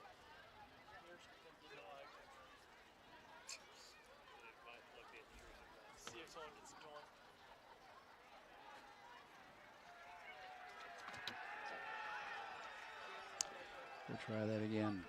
Unyoda pulls out a 21-20 victory at Vinton County. Wow. Logan Elm beats Zane Trace 39-23, a decisive win for the Braves. And if you're a Waverly fan, you can look ahead to next week, as now both teams are looking to get their first win in Week 2. We'll attempt to stall here while we try to get the statistics from tonight's contest. Let's talk about the last 5-6 minutes of the game. I mean, and really, if you ask me, Waverly's defense set the table and created the opportunity for Waverly's offense to be successful. Now, here's what I'm telling you too. Obviously, Waverly has spent a great deal of time And in those situations, they're very comfortable in those situations. And here's what I'm going to tell you.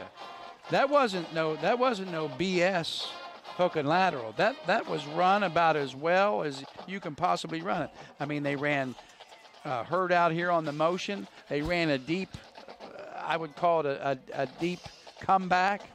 I mean, Kelly threw the ball right on target, and right as he's catching the ball, Hurd's about 5 yards away. And to tell you the truth, if he doesn't get pushed out of bounds, you know, he probably gains another 30 yards. But obviously it didn't matter because Waverly went on to score anyway, and the whole game came down to a 2-point conversion. Now, you and I, neither one have had an opportunity to look at that play yet.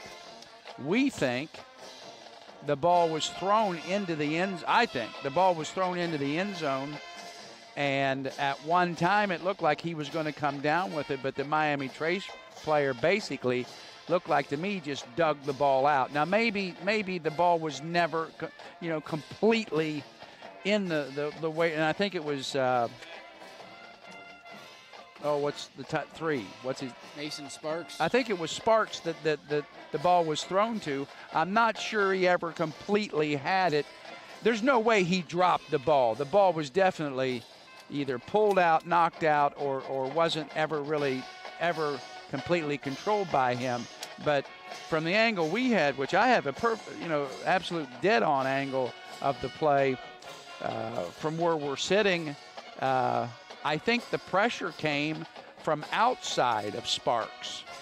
So from the Miami Trace sideline in, and we'll probably, once we get a chance to look at that, we'll probably realize what a great play the kid from Miami Trace made. Now, I thought Waverly would come up. Now, Waverly was a little bit discombobulated.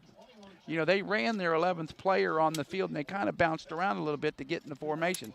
So it kind of probably threw the play off a little bit. But it looked like to me, too, I mean, it was a designed rollout that Mason Kelly was able to throw a ball reasonably accurate. But, again, I'm not too sure at the end of the day that we may realize that it wasn't Waverly that made the play. It was Miami Trace that made the play.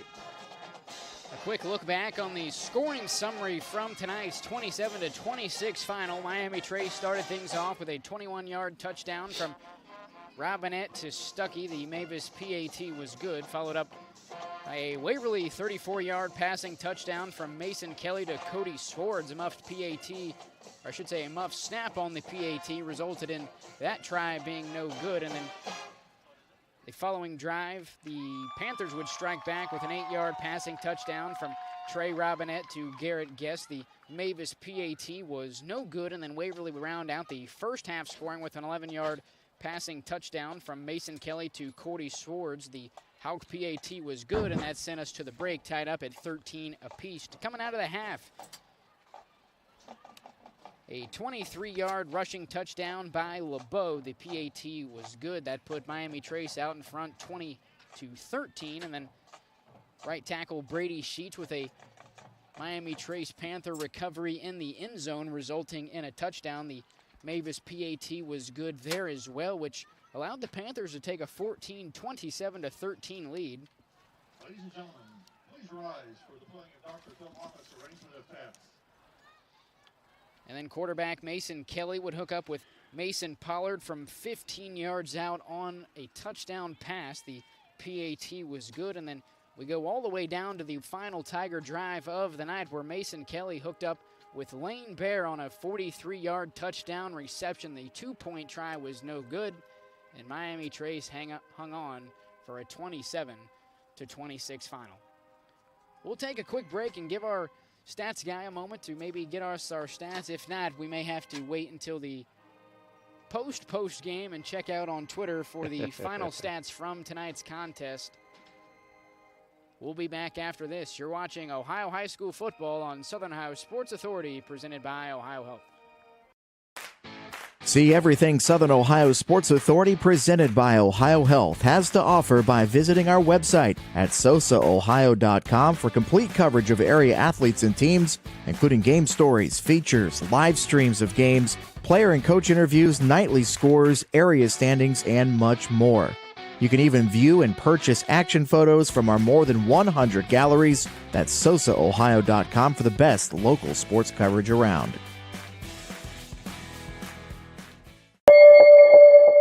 Are you in a bind and need an oil change right now? No problem. Did you forget to make an appointment? No problem. Just stop by any Glockner location and we'll squeeze you in and get you on the road quickly. Really, it's a 27-26 final. Unfortunately, we're going to be able, or not going to be able to get the stats from tonight's contest, as we were sent last year's stats originally, and by the time we'll get this year's, it would be about 10 minutes from now, which, given the current temperature up here in the press box, it's getting a little chilly and I don't have sleeves on. So we'll go ahead and call it a broadcast from Tiger Town here in week 1 alongside my dad, Tim Daly. I'm Dewey Daly saying so long from Rediger Field here at Waverly High School. Once again, the final, Miami Trace 26, Miami Trace 27, Waverly 26. Drive home safely and have a great rest of your night.